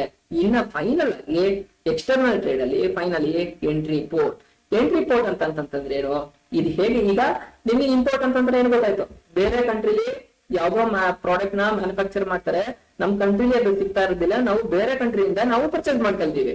ಎಕ್ಸ್ಪೋರ್ಟ್ ಅಂತಂದ್ರೆ ನಮ್ಮ ಕಂಟ್ರಿಲಿ ನಮ್ಮ ಜನಸಂಖ್ಯೆಗೆ ಸಾಕಾಗಿ ಮಿಕ್ಕಿರುತ್ತೆ, ಬೇರೆ ಕಂಟ್ರಿಗೆ ರಿಕ್ವೈರ್ಮೆಂಟ್ ಇರುತ್ತೆ, ಅಂತ ಐಟಮ್ ನ ಅವರು ಏನ್ ಮಾಡ್ತಾರೆ, ಪರ್ಚೇಸ್ ಮಾಡ್ತಾರೆ ನಮ್ ಕಡೆಯಿಂದ. ಅವಾಗ ನಾವು ಎಕ್ಸ್ಪೋರ್ಟ್ ಮಾಡ್ತೀವಿ, ನಮ್ ಕಡೆಯಿಂದ ರಫ್ತು ಮಾಡಿಕೊಡ್ತೀವಿ. ಓಕೆನಾ, ಅದನ್ನ ರಫ್ತು ವ್ಯಾಪಾರ ಅಂತ ಕರೀತಾರೆ.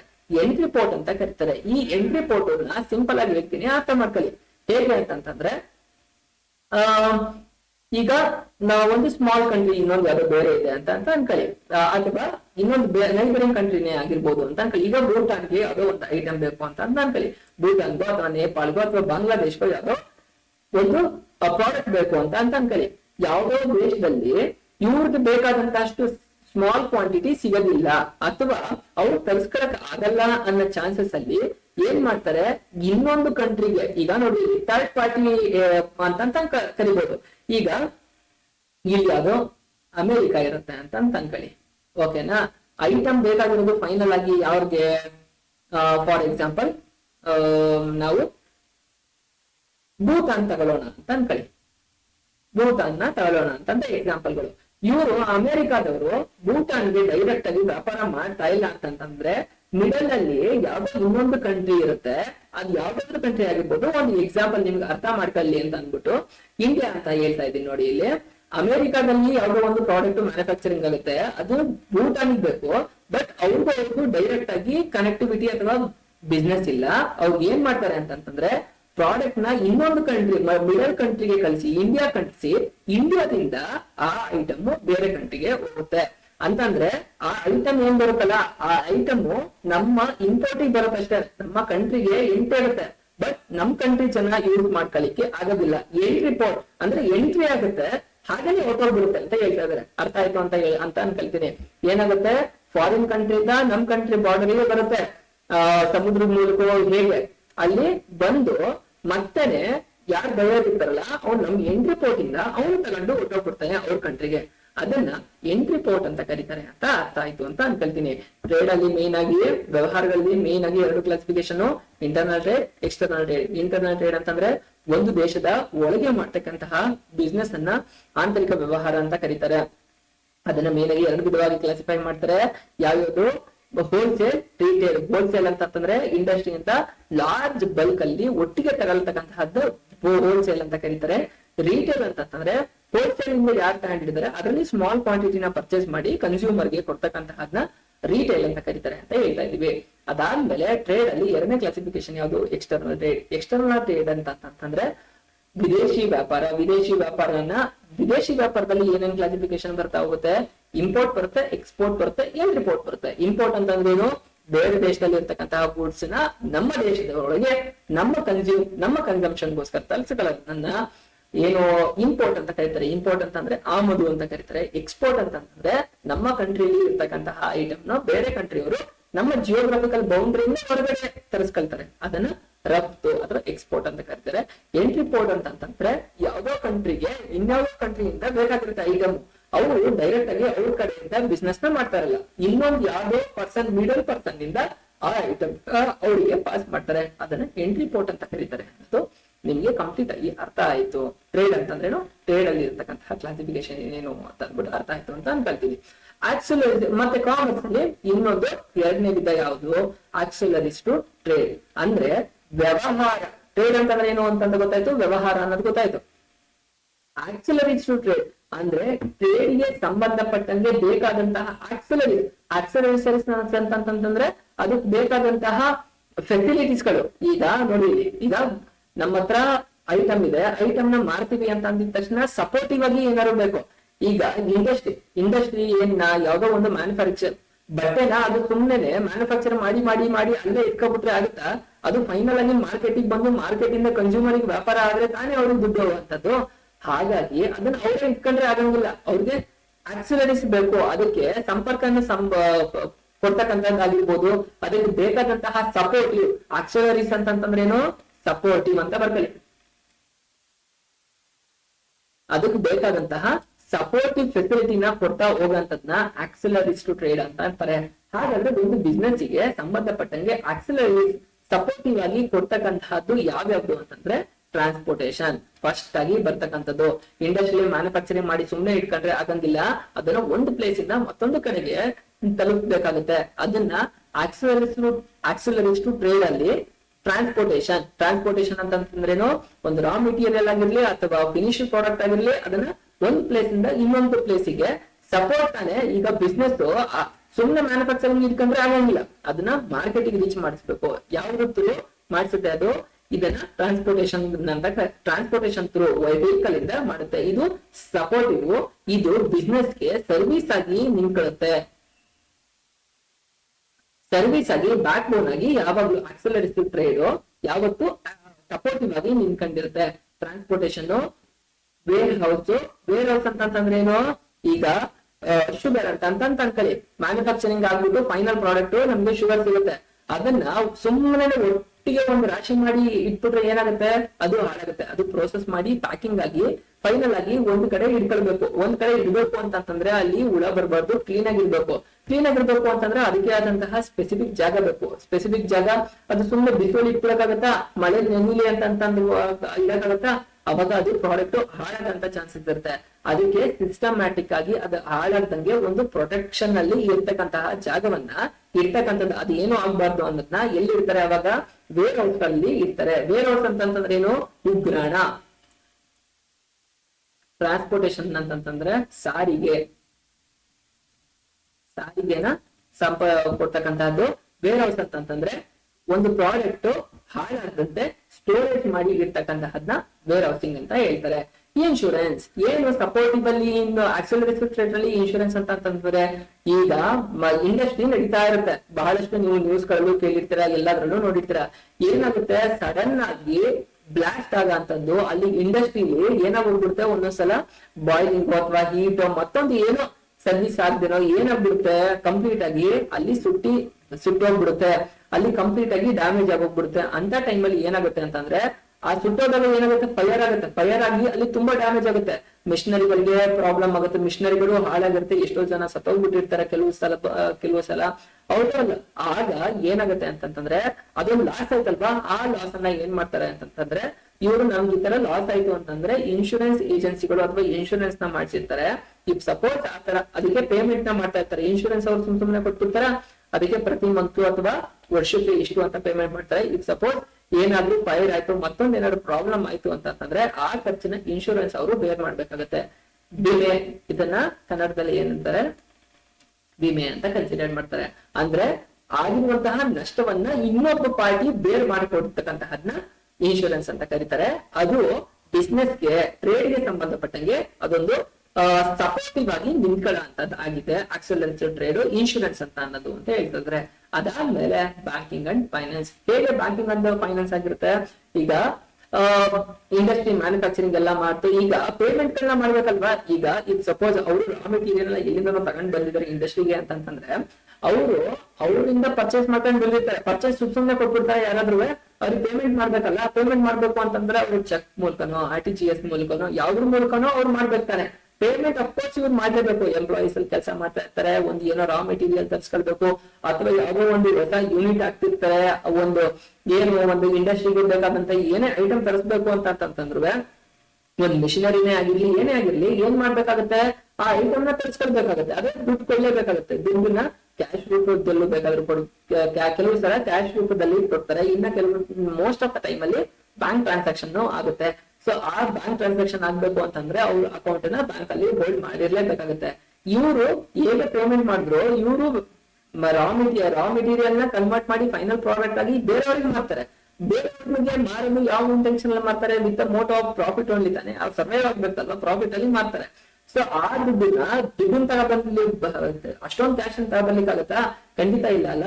ಅವ್ರು ಏನ್ ಮಾಡ್ತಾರೆ ಅಂತಂದ್ರೆ, ಅವರಿಂದ ದುಡ್ಡು ಬರ್ಬೇಕಾಗತ್ತೆ, ಅದನ್ನ ಅವ್ರು ಚೆಕ್ ಥ್ರೂ ಅಂತ ಇಸ್ಕೊಳ್ತಾರೆ. ಆ ಚೆಕ್ ಥ್ರೂ ಬಂತು ಅಂತಂದಾಗ ಈಗ ಪೇಮೆಂಟ್ ಆಯ್ತು, ಈಗ ರಿಸಿಪ್ಟ್ ಆಗ್ಬೇಕಲ್ವಾ, ದುಡ್ಡು ಬ್ಯಾಂಕಿಂಗ್ ಮೂಲಕ ಆಗತ್ತೆ ಅನ್ನೋದನ್ನ ಹೇಳ್ತಾರೆ. ಇನ್ನೂ ಒಂದೇನಂತಂದ್ರೆ, ಒಂದು ಪೇಮೆಂಟ್ ಆಯ್ತು, ಒಂದು ರಿಸಿಪ್ಟ್ ಆಯ್ತು. ಇನ್ನೂ ಒಂದೇನಂದ್ರೆ, ಈಗ ಇಂಡಸ್ಟ್ರಿಗಳನ್ನ ಇನ್ನು ಎಕ್ಸ್ಪ್ಯಾಂಡ್ ಮಾಡ್ತಕ್ಕಂತಹ ಚಾನ್ಸಸ್ ಗಳಿರುತ್ತೆ. ನಾವು ಅಕ್ರಾಸ್ ಕಂಟ್ರಿ ಅಥವಾ ಅಕ್ರಾಸ್ ಇಂಡಿಯಾ ಅಥವಾ ಫಾರಿನ್ ಹೋಗ್ಬೇಕು ಅಂತ ಬೇರೆ ಕಂಟ್ರಿಲೂ ನಮ್ಮ ಬ್ರಾಂಚ್ ಗಳನ್ನ ಸೆಟಪ್ ಮಾಡ್ಬೇಕು ಅಂತಂದಾಗ ಆಗ ಫೈನಾನ್ಸ್ ಅಥವಾ ದುಡ್ಡು ಅವ್ರಿಗೆ ತುಂಬಾ ಜಾಸ್ತಿ ಬೇಕಾಗುತ್ತೆ. ಅವಾಗ ಬ್ಯಾಂಕಿಂಗ್ ಸೆಕ್ಟರ್ ಏನ್ ಮಾಡುತ್ತೆ, ಅವ್ರಿಗೆ ಲೋನ್ ಅನ್ನ ಕೊಡುತ್ತೆ. ಲೋನ್ ಅನ್ನು ಕೊಟ್ಟು ವಿತ್ ಇಂಟ್ರೆಸ್ಟ್ ವಾಪಸ್ಸನ್ನ ಕಲೆಕ್ಟ್ ಮಾಡ್ತಕ್ಕಂತಹ ಆಕ್ಟಿವಿಟಿ ಆಗಿರುತ್ತೆ. ಸೊ ಬ್ಯಾಂಕಿಂಗ್ ಅಂತ ಅನ್ನೋದುವೆ ಬಿಸ್ನೆಸ್ ಗೆ ಅಥವಾ ಟ್ರೇಡ್ ಗೆ ಸಂಬಂಧಪಟ್ಟಂಗೆ, ಕಾಮರ್ಸ್ ಗೆ ಸಂಬಂಧಪಟ್ಟಂಗೆ ಆಕ್ಸಿಲರೀಸ್ ಒಂದು ಸಪೋರ್ಟಿವ್ ಆಗಿ ಯಾವಾಗ್ಲೂ ನಿಂತಿರುತ್ತೆ. ಫೈನಲ್ ಆಗಿ ಅಡ್ವರ್ಟೈಸ್ಮೆಂಟ್ ಅಂಡ್ ಪಬ್ಲಿಕ್ ರಿಲೇಷನ್. ಏನು ಅಡ್ವರ್ಟೈಸ್ಮೆಂಟ್ ಅಂತಂದ್ರೆ, ನೀವು ಮನೆಯಿಂದ ಹೊರಗಡೆ ಎಲ್ಲೇ ಹೋಗ್ತೀನಿ ಅಂತಂದ್ರು ಎಲ್ಲಿ ಕೂಡ ಬ್ಯಾನರ್ಸ್ ಗಳನ್ನ ನೀವು ನೋಡೋದಿಲ್ಲ. ಎಲ್ಲಿ ನೋಡಿದ್ರು ಬ್ಯಾನರ್ಸ್ ಗಳನ್ನ ನೋಡ್ತೀರಾ, ಅಡ್ವರ್ಟೈಸ್ಮೆಂಟ್ ನೋಡ್ತೀರಾ. ಟಿವಿ ನೋಡಿದ್ರೆ ಟಿವಿ ಬರುತ್ತೆ, ಮೊಬೈಲ್ ನೋಡಿದ್ರೆ ಅಡ್ವರ್ಟೈಸ್ಮೆಂಟ್ ಬರುತ್ತೆ. ನೀವು ನೋಡಿದ್ರೆ ಜಾಗನೇ ಇಲ್ಲ. ಎಲ್ಲೇ ಹೋಯ್ತು ಅಂತಂದ್ರು, ಒಂದು ಸಣ್ಣ ಗಲ್ಲಿ ಇತ್ತು ಅಂತಂದ್ರು ಅಲ್ಲೂ ಕೂಡ ಒಂದು ಸಣ್ಣದು ಏನೋ ಒಂದು ಬ್ಯಾನರ್ ಹಾಕೊಂಡಿರ್ತಾರೆ. ಏನಕ್ಕೆ ಅಂತಂದ್ರೆ ಆಕ್ಟಿವಿಟಿ, ಆ ಬಿಸ್ನೆಸ್ ಆಕ್ಟಿವಿಟಿ ಬೇರೆ ಜನಕ್ಕೆ ಗೊತ್ತಾಗ್ಲಿ ಅಂತ ಅಂದ್ಬಿಟ್ಟು. ಸೊ ಈ ಅಡ್ವರ್ಟೈಸಿಂಗ್ ಅಂತಂದ್ರೆ ಏನು, ಜನಕ್ಕೆ ಗೊತ್ತಾಗಂತದ್ದು. ಈಗ ಸಂತೂರ್ ಸೋಪ್ ಅಂತ ಅನ್ಕೊಳ್ಳಿ. ಸಂತೂರ್ ಸೋಪ್ ನ ಮ್ಯಾನುಫ್ಯಾಕ್ಚರಿಂಗ್ ಮಾಡಿ ಸುಮ್ಮನೆ ಇಟ್ಕೊಬಿಟ್ರೆ ಆಗೋಗ್ಬಿಡುತ್ತಾ? ಜನಕ್ಕೆ ಗೊತ್ತಾಗ್ಬೇಕು ಅಂತಂದ್ರೆ ಅಡ್ವರ್ಟೈಸ್ಮೆಂಟ್ ಕೊಡ್ಬೇಕು. ಪೇಪರ್ ಅಲ್ಲಾದ್ರೂ ಕೊಟ್ಟಿರ್ಬೋದು, ಅಥವಾ ಬ್ಯಾನರ್ಸ್ ಗಳಲ್ಲಿ ದೊಡ್ಡ ದೊಡ್ಡ ಫ್ಲೆಕ್ಸ್ ಬೋರ್ಡ್ ಗಳಲ್ಲಿ ಹಾಕ್ಸಿರೋದಾಗಿರ್ಬೋದು. ಅದಾದ್ಮೇಲೆ ಇನ್ನು ಮೊಬೈಲ್ ಗಳಲ್ಲಿ ಬರ್ತಕ್ಕಂತಹ ಆಡ್ಸ್ ಗಳಲ್ಲಾಗಿರ್ಬೋದು. ಸೊ ಹಾಗಾಗಿ ಇದು ಏನಿದೆಯಲ್ಲ ಅಡ್ವರ್ಟೈಸ್ಮೆಂಟ್ ಅಂತ ಅನ್ನೋದು ಕೂಡ ಒಂದು ಟ್ರೇಡ್ ಗೆ ಸಂಬಂಧಪಟ್ಟಂಗೆ ಸಪೋರ್ಟಿವ್ ಸಿಸ್ಟಮ್ ಆಗಿದೆ. ಪಬ್ಲಿಕ್ ರಿಲೇಷನ್ ಅಂತ ಹೇಳ್ತಾ ಇದ್ದಾರೆ. ಹಾಗೇನೆ ಪಬ್ಲಿಕ್ ರಿಲೇಷನ್ ಅಂತಂದ್ರೆ ಏನು, ಈಗ ಸಪೋಸ್ ಯಾವ್ದೋ ಒಂದು ಪ್ರಾಡಕ್ಟ್ ಅನ್ನ ಅವ್ರು ಮ್ಯಾನುಫ್ಯಾಕ್ಚರಿಂಗ್ ಮಾಡಿದ್ರು ಅಂತ ಅನ್ಕೊಂಡ್ರೆ, ಈಗ ಮಾರ್ಕೆಟಿಂಗ್ ಏನೋ ಬಿಟ್ರು, ಕೆಲವರು ಐಟಮ್ ನ ತಗೊಂಡ್ರು, ಅವ್ರು ಒಪಿನಿಯನ್ ಹೇಳ್ತಾರೆ ಅಲ್ವಾ. ಒಪಿನಿಯನ್ ಈಗಿಲ್ಲ, ಈ ತರ ಮಾಡಿದ್ರೆ ಚೆನ್ನಾಗಿರ್ತಿತ್ತು ಅನ್ನೋದೊಂದು ಸಜೆಷನ್ಸ್ ಕೊಡ್ತಾರಲ್ಲ, ಆ ಪಬ್ಲಿಕ್ ರಿಲೇಷನ್ಸ್. ನಾನ್ ಮಾಡಿದ್ರೆ ನೀವು ಯೂಸ್ ಮಾಡ್ಬೇಕು ಅಂತ ನಾನು ಯಾವ್ದನ್ನ ಮಾಡ್ತೀನಿ, ಮ್ಯಾನುಫ್ಯಾಕ್ಚರಿಂಗ್ ಮಾಡ್ತೀನಿ, ಅದನ್ನ ನೀವು ಯೂಸ್ ಮಾಡ್ಬೇಕು ಅಂತಂದ್ರೆ ಅವರು ತಗೊಳ್ತಾರ? ಖಂಡಿತ ಇಲ್ಲ. ಸೊ ಈ ತರ ಅಲ್ಲ, ಈ ತರ ಮಾಡಿ ಅಂತ ಹೇಳಿದಾಗ ಅವ್ರು ಆ ಸಜೆಷನ್ ತಗೊಂಡು ಪಬ್ಲಿಕ್ ರಿಲೇಷನ್ ನ ತುಂಬಾ ಚೆನ್ನಾಗಿ ಇಟ್ಕೊಳ್ತಾರೆ. ಯಾಕೆಂತಂದ್ರೆ ಅವ್ರದ್ದು ವ್ಯಾಪಾರ ಚೆನ್ನಾಗಾಗ್ಬೇಕಲ್ಲ. ಸೊ ಹಾಗಾಗಿ ಪಬ್ಲಿಕ್ ರಿಲೇಶನ್ಶಿಪ್ ನ ತುಂಬಾ ಚೆನ್ನಾಗಿ ಇಟ್ಕೊಳ್ತಾರೆ. ಸೊ ಅಡ್ವರ್ಟೈಸ್ಮೆಂಟ್ ಮತ್ತೆ ಪಬ್ಲಿಕ್ ರಿಲೇಶನ್ಶಿಪ್ ಅನ್ನೋದು ಕೂಡ ಬಿಸ್ನೆಸ್ ಗೆ ಅಥವಾ ಟ್ರೇಡ್ ಗೆ ಸಂಬಂಧಪಟ್ಟಂತಹ ಆಕ್ಸಿಲರೀಸ್ ಆಗಿದೆ. ಅಂದ್ರೆ ಒಂದು ಸಪೋರ್ಟಿವ್ ಸಿಸ್ಟಮ್ ಆಗಿದೆ ಅನ್ನೋದು ಅರ್ಥ ಆಯ್ತು. ಸೊ ಗೈಸ್, ಬಿಸ್ನೆಸ್ ಆಕ್ಟಿವಿಟಿ ಇದೆಯಾ, ಕ್ಲಾಸಿಫಿಕೇಶನ್ ಯಾವ ತರ ಎಲ್ಲ ಮಾಡ್ತೀವಿ ಅನ್ನೋದು ಕಂಪ್ಲೀಟ್ ಆಗಿ ನಿಮ್ಗೆ ಅರ್ಥ ಆಯ್ತು ಅಂತ ನಾನು ಅನ್ಕೊಳ್ತೀನಿ. ನಿಮ್ಗೆ ಇನ್ನೂ ಒಂದೇನಾದ್ರು ಡೌಟ್ ಇತ್ತು ಅಂತಂದ್ರೆ ಕಮೆಂಟ್ ಮಾಡಿ, ಕ್ಲಾರಿಫಿಕೇಶನ್ ನ ಕೊಡ್ತೀನಿ. ಇನ್ನೊಂದ್ಸಲ ಫೈನಲ್ ಆಗಿ ಬ್ರೀಫಿಂಗ್ ಮಾಡ್ಕೊಡ್ತೀನಿ. ನೋಡಿ, ಬಿಸ್ನೆಸ್ ನ ಮೇನ್ ಆಗಿ ಎರಡು ವಿಧವಾಗಿ ಕ್ಲಾಸಿಫೈ ಮಾಡ್ತಾರೆ. ಯಾವುದು? ಇಂಡಸ್ಟ್ರಿ ಮತ್ತೆ ಕಾಮರ್ಸ್ ಅಂತ ಅಂದ್ಬಿಟ್ಟು. ಇಂಡಸ್ಟ್ರಿನ ಮತ್ತೆ 3 ವಿಧವಾಗಿ ಕ್ಲಾಸಿಫೈ ಮಾಡ್ತಾರೆ. Primary industry, secondary industries, tertiary industries ಅಂತ ಕರೀತಾರೆ. ಪ್ರೈಮರಿ ಇಂಡಸ್ಟ್ರಿನ ಮೇನ್ ಆಗಿ 2 ವಿಧವಾಗಿ ಪ್ರೈಮರಿ ಇಂಡಸ್ಟ್ರಿ ಅಂಡರಲ್ಲಿ 2 ವಿಧವಾಗಿ ಕ್ಲಾಸಿಫೈ ಮಾಡ್ತಾರೆ. ಒಂದು ಯಾವುದು? ಎಕ್ಸ್ಟ್ರಾಕ್ಟಿವ್ ಇಂಡಸ್ಟ್ರಿ, ಅದಾದ್ಮೇಲೆ ಜೆನೆಟಿಕ್ ಇಂಡಸ್ಟ್ರಿ. ಎಕ್ಸ್ಟ್ರಾಕ್ಟಿವ್ ಇಂಡಸ್ಟ್ರಿ ಅಂತಂದ್ರೇನು? ಯಾವ್ದೋ ಒಂದು ರಾ ಮೆಟೀರಿಯಲ್ ಇರುತ್ತೆ, ಅದನ್ನ ಭೂಮಿ ಒಳಗಿಂದ ತೆಗೆದು ಎಕ್ಸ್ಟ್ರಾಕ್ಟ್ ಮಾಡಿ ಫೈನಲ್ ಪ್ರಾಡಕ್ಟ್ ನ ಕೊಡ್ತಾರೆ. ಅದನ್ನ ಎಕ್ಸ್ಟ್ರಾಕ್ಟಿವ್ ಇಂಡಸ್ಟ್ರಿ ಅಂತ ಕರೀತಾರೆ. ಜೆನೆಟಿಕ್ ಇಂಡಸ್ಟ್ರಿ ಅಂತಂದ್ರೂ ಒಂದು ತಳಿ ಇರೋದ್ರಿಂದ ಮಾತ್ರನೇ ಇನ್ನ ನೆಕ್ಸ್ಟ್ ಜನರೇಷನ್ ನ ಮಾಡ್ತಕ್ಕಂತಹದ್ದು ಆಗುತ್ತೆ. ಅದೇ ಆಗಿರ್ಬೋದು ಹೈನುಗಾರಿಕೆ ಆಗಿರ್ಬೋದು, ಹಸು ಸಾಕಾಣಿಕೆ ಆಗಿರ್ಬೋದು. ಹಸು ನಮ್ಗೆ ಕರು ಬೇಕು ಅಂತಂದ್ರೆ ಅದನ್ನ ಇಂಡಸ್ಟ್ರಿ ಮಾಡ್ಲಿಕ್ಕಾಗತ್ತಾ? ಖಂಡಿತ ಇಲ್ಲ. ಹಸುನೇ ಇರ್ಬೇಕಲ್ವಾ? ಹಸು ಸಾಕಾಣಿಕೆ ಆಗಿರ್ಬೋದು, ಮೀನು ಸಾಕಾಣಿಕೆ ಆಗಿರ್ಬೋದು, ಅಥವಾ ಕೋಳಿ ಕೃಷಿ ಆಗಿರ್ಬೋದು, ಅಥವಾ ಮೀನುಗಾರಿಕೆ ಆಗಿರ್ಬೋದು, ಇದೆಲ್ಲವೂ ಜೆನೆಟಿಕ್ಸ್ ಗೆ ಸಂಬಂಧಪಟ್ಟಿದ್ದು ಅನ್ನೋದು ಹೇಳ್ತಾ ಇದ್ದಾರೆ. ಇನ್ನ ಇಂಡಸ್ಟ್ರಿಗಳಲ್ಲಿ ಸೆಕೆಂಡ್ ಕ್ಲಾಸಿಫಿಕೇಶನ್ ಯಾವುದು? ಸೆಕೆಂಡರಿ ಇಂಡಸ್ಟ್ರೀಸ್ ನ ಮೇನ್ ಆಗಿ 2 ವಿಧವಾಗಿ ಕ್ಲಾಸಿಫೈ ಮಾಡ್ತಾರೆ. ಯಾವುದು? ಮ್ಯಾನುಫ್ಯಾಕ್ಚರಿಂಗ್ ಮತ್ತೆ ಕನ್ಸ್ಟ್ರಕ್ಷನ್ ಇಂಡಸ್ಟ್ರಿ ಅಂತ ಅಂದ್ಬಿಟ್ಟು. ಮ್ಯಾನುಫ್ಯಾಕ್ಚರಿಂಗ್ ಇಂಡಸ್ಟ್ರಿ ಅಂಡರ್ ಅಲ್ಲಿ ಮತ್ತೆ 4 ವಿಧವಾಗಿ ಕ್ಲಾಸಿಫೈ ಮಾಡ್ತಾರೆ. Analytical industry, synthetical industry, processing unit ಮತ್ತೆ ಅಸೆಂಬ್ಲಿಂಗ್ ಯೂನಿಟ್. ಅನಾಲಿಟಿಕಲ್ ಅಂತಂದ್ರೆ ಹೆಸರಲ್ಲಿ ಇದೆ, ಅನಲೈಸ್ ಮಾಡಿ ಸಪರೇಟ್ ಮಾಡ್ತಕ್ಕಂತಹದ್ದು ಅಂತ ಹೇಳ್ತಾ ಇದ್ದಾರೆ. ಏನ್ ಅನಲೈಸ್ ಮಾಡುತ್ತೆ? ಯಾವ್ದೋ ಒಂದು ರಾ ಮೆಟೀರಿಯಲ್ ಇರುತ್ತೆ, ಅದ್ರೊಳಗೆ ಬೇರೆ ಬೇರೆ ಎಲಿಮೆಂಟ್ಸ್ ಗಳು ಸೇರ್ಕೊಂಡಿರುತ್ತೆ. ಅದನ್ನ ಬೇರೆ ಪ್ರೋಸೆಸ್ ಮಾಡಿದಾಗ ಅದರಲ್ಲಿ ಇರ್ತಕ್ಕಂತಹ ಎಲಿಮೆಂಟ್ ಗಳು ಡಿವೈಡ್ ಆಗುತ್ತೆ. ಅದನ್ನ ಏನು ಅನಾಲಿಟಿಕಲ್ ಇಂಡಸ್ಟ್ರಿ ಅಂತ ಕರೀತಾರೆ. ಅದಕ್ಕೆ ಬೆಸ್ಟ್ ಎಕ್ಸಾಂಪಲ್ ಯಾವುದು? ಕ್ರೂಡ್ ಆಯಿಲ್ ಅಂತ ಅನ್ನೋದು ರಾ ಮೆಟೀರಿಯಲ್. ಅದನ್ನ ಪ್ರೋಸೆಸ್ ಮಾಡಿದಾಗ ಅದರಲ್ಲಿ ಇರ್ತಕ್ಕಂತಹ ಎಲಿಮೆಂಟ್ ಗಳು, ಪೆಟ್ರೋಲ್ ಆಗಿರ್ಬೋದು, ಡೀಸೆಲ್ ಆಗಿರ್ಬೋದು, ಕೆರೋಸಿನ್ ಆಗಿರ್ಬೋದು, ತಾರ್ ಆಗಿರ್ಬೋದು, ಎಲ್ಲವೂ ಗ್ಲಿಸರಿನ್ ಆಗಿರ್ಬೋದು, ಎಲ್ಲ ಡಿವೈಡ್ ಆಗುತ್ತೆ. ಸೊ ಇದನ್ನ ಅನಾಲಿಟಿಕಲ್ ಇಂಡಸ್ಟ್ರಿ ಅಂತ ಕರೀತಾರೆ. ಅನಾಲಿಟಿಕಲ್ ಇಂಡಸ್ಟ್ರಿ ಅಂದ್ರೆ ಏನು ಅನ್ನೋದು ಗೊತ್ತಾಯ್ತು. ಒಂದು ಪ್ರಾಡಕ್ಟ್ ಇಂದ ಬೇರೆ ಬೇರೆ ಬೈ ಪ್ರಾಡಕ್ಟ್ಸ್ ಗಳನ್ನ ತೆಗಿತಾ ಹೋಗ್ತಾರೆ. ಸಿಂಥೆಟಿಕಲ್ ಅಂತಂದ್ರೆ ಒಂದು ಪ್ರಾಡಕ್ಟ್ ನಾವು ಮಾಡ್ಲಿಕ್ಕೆ ಬೇರೆ ಬೇರೆ ಎಲಿಮೆಂಟ್ಸ್ ಗಳನ್ನ ಸೇರ್ತಾರೆ. ಅದಕ್ಕೆ best example cement industry. Cement ಆಗ್ಬೇಕು ಅಂತಂದ್ರೆ ಬೇರೆ ಬೇರೆ ಎಲಿಮೆಂಟ್ಸ್ ಗಳನ್ನ ಹಾಕಿ ಫೈನಲ್ ಆಗಿ ಸಿಮೆಂಟ್ ಆಗಿ ಕನ್ವರ್ಟ್ ಮಾಡ್ತಾರೆ. ಸೊ ಅದನ್ನ ಸಿಂಥೆಟಿಕಲ್ ಇಂಡಸ್ಟ್ರಿ ಅಂತ ಕರೀತಾರೆ. ಪ್ರೊಸೆಸಿಂಗ್ ಇಂಡಸ್ಟ್ರಿ ಅಂತಂದ್ರೆ ಏನು? ಪ್ರೊಸೆಸಿಂಗ್ ಇಂಡಸ್ಟ್ರಿ ಅಂತಂದ್ರೆ ಒಂದು ರಾ ಮೆಟೀರಿಯಲ್ ಇರುತ್ತೆ, ಫೈನಲ್ ಪ್ರಾಡಕ್ಟ್ ನಮಗೆ ಒಂದು ಬೇಕಾಗುತ್ತೆ. ಈಗ ಶುಗರ್, ಸಕ್ಕರೆ ನಮಗೆ ಮೇನ್ ರಾ ಮೆಟೀರಿಯಲ್ ಅದು ಶುಗರ್ ನ ಪ್ರೋಸೆಸ್ ಮಾಡ್ತಾರೆ ಇಂಡಸ್ಟ್ರಿ ಒಳಗೆ ಬೇರೆ ಸ್ಟೆಪ್ಸ್ ಗಳನ್ನ ಪ್ರೋಸೆಸ್ ನ ಕಂಪ್ಲೀಟ್ ಮಾಡಿ ಫೈನಲ್ ಆಗಿ ನಮ್ಗೆ ಶುಗರ್ ಆಗಿ ಕನ್ವರ್ಟ್ ಮಾಡುತ್ತೆ. ಅದನ್ನ ಪ್ರೋಸೆಸಿಂಗ್ ಇಂಡಸ್ಟ್ರಿ ಅಂತ ಕರೀತಾರೆ. ಅದಕ್ಕೆ ಇನ್ನೂ ಒಂದು ಎಕ್ಸಾಂಪಲ್ ಪೇಪರ್ ಇಂಡಸ್ಟ್ರಿ.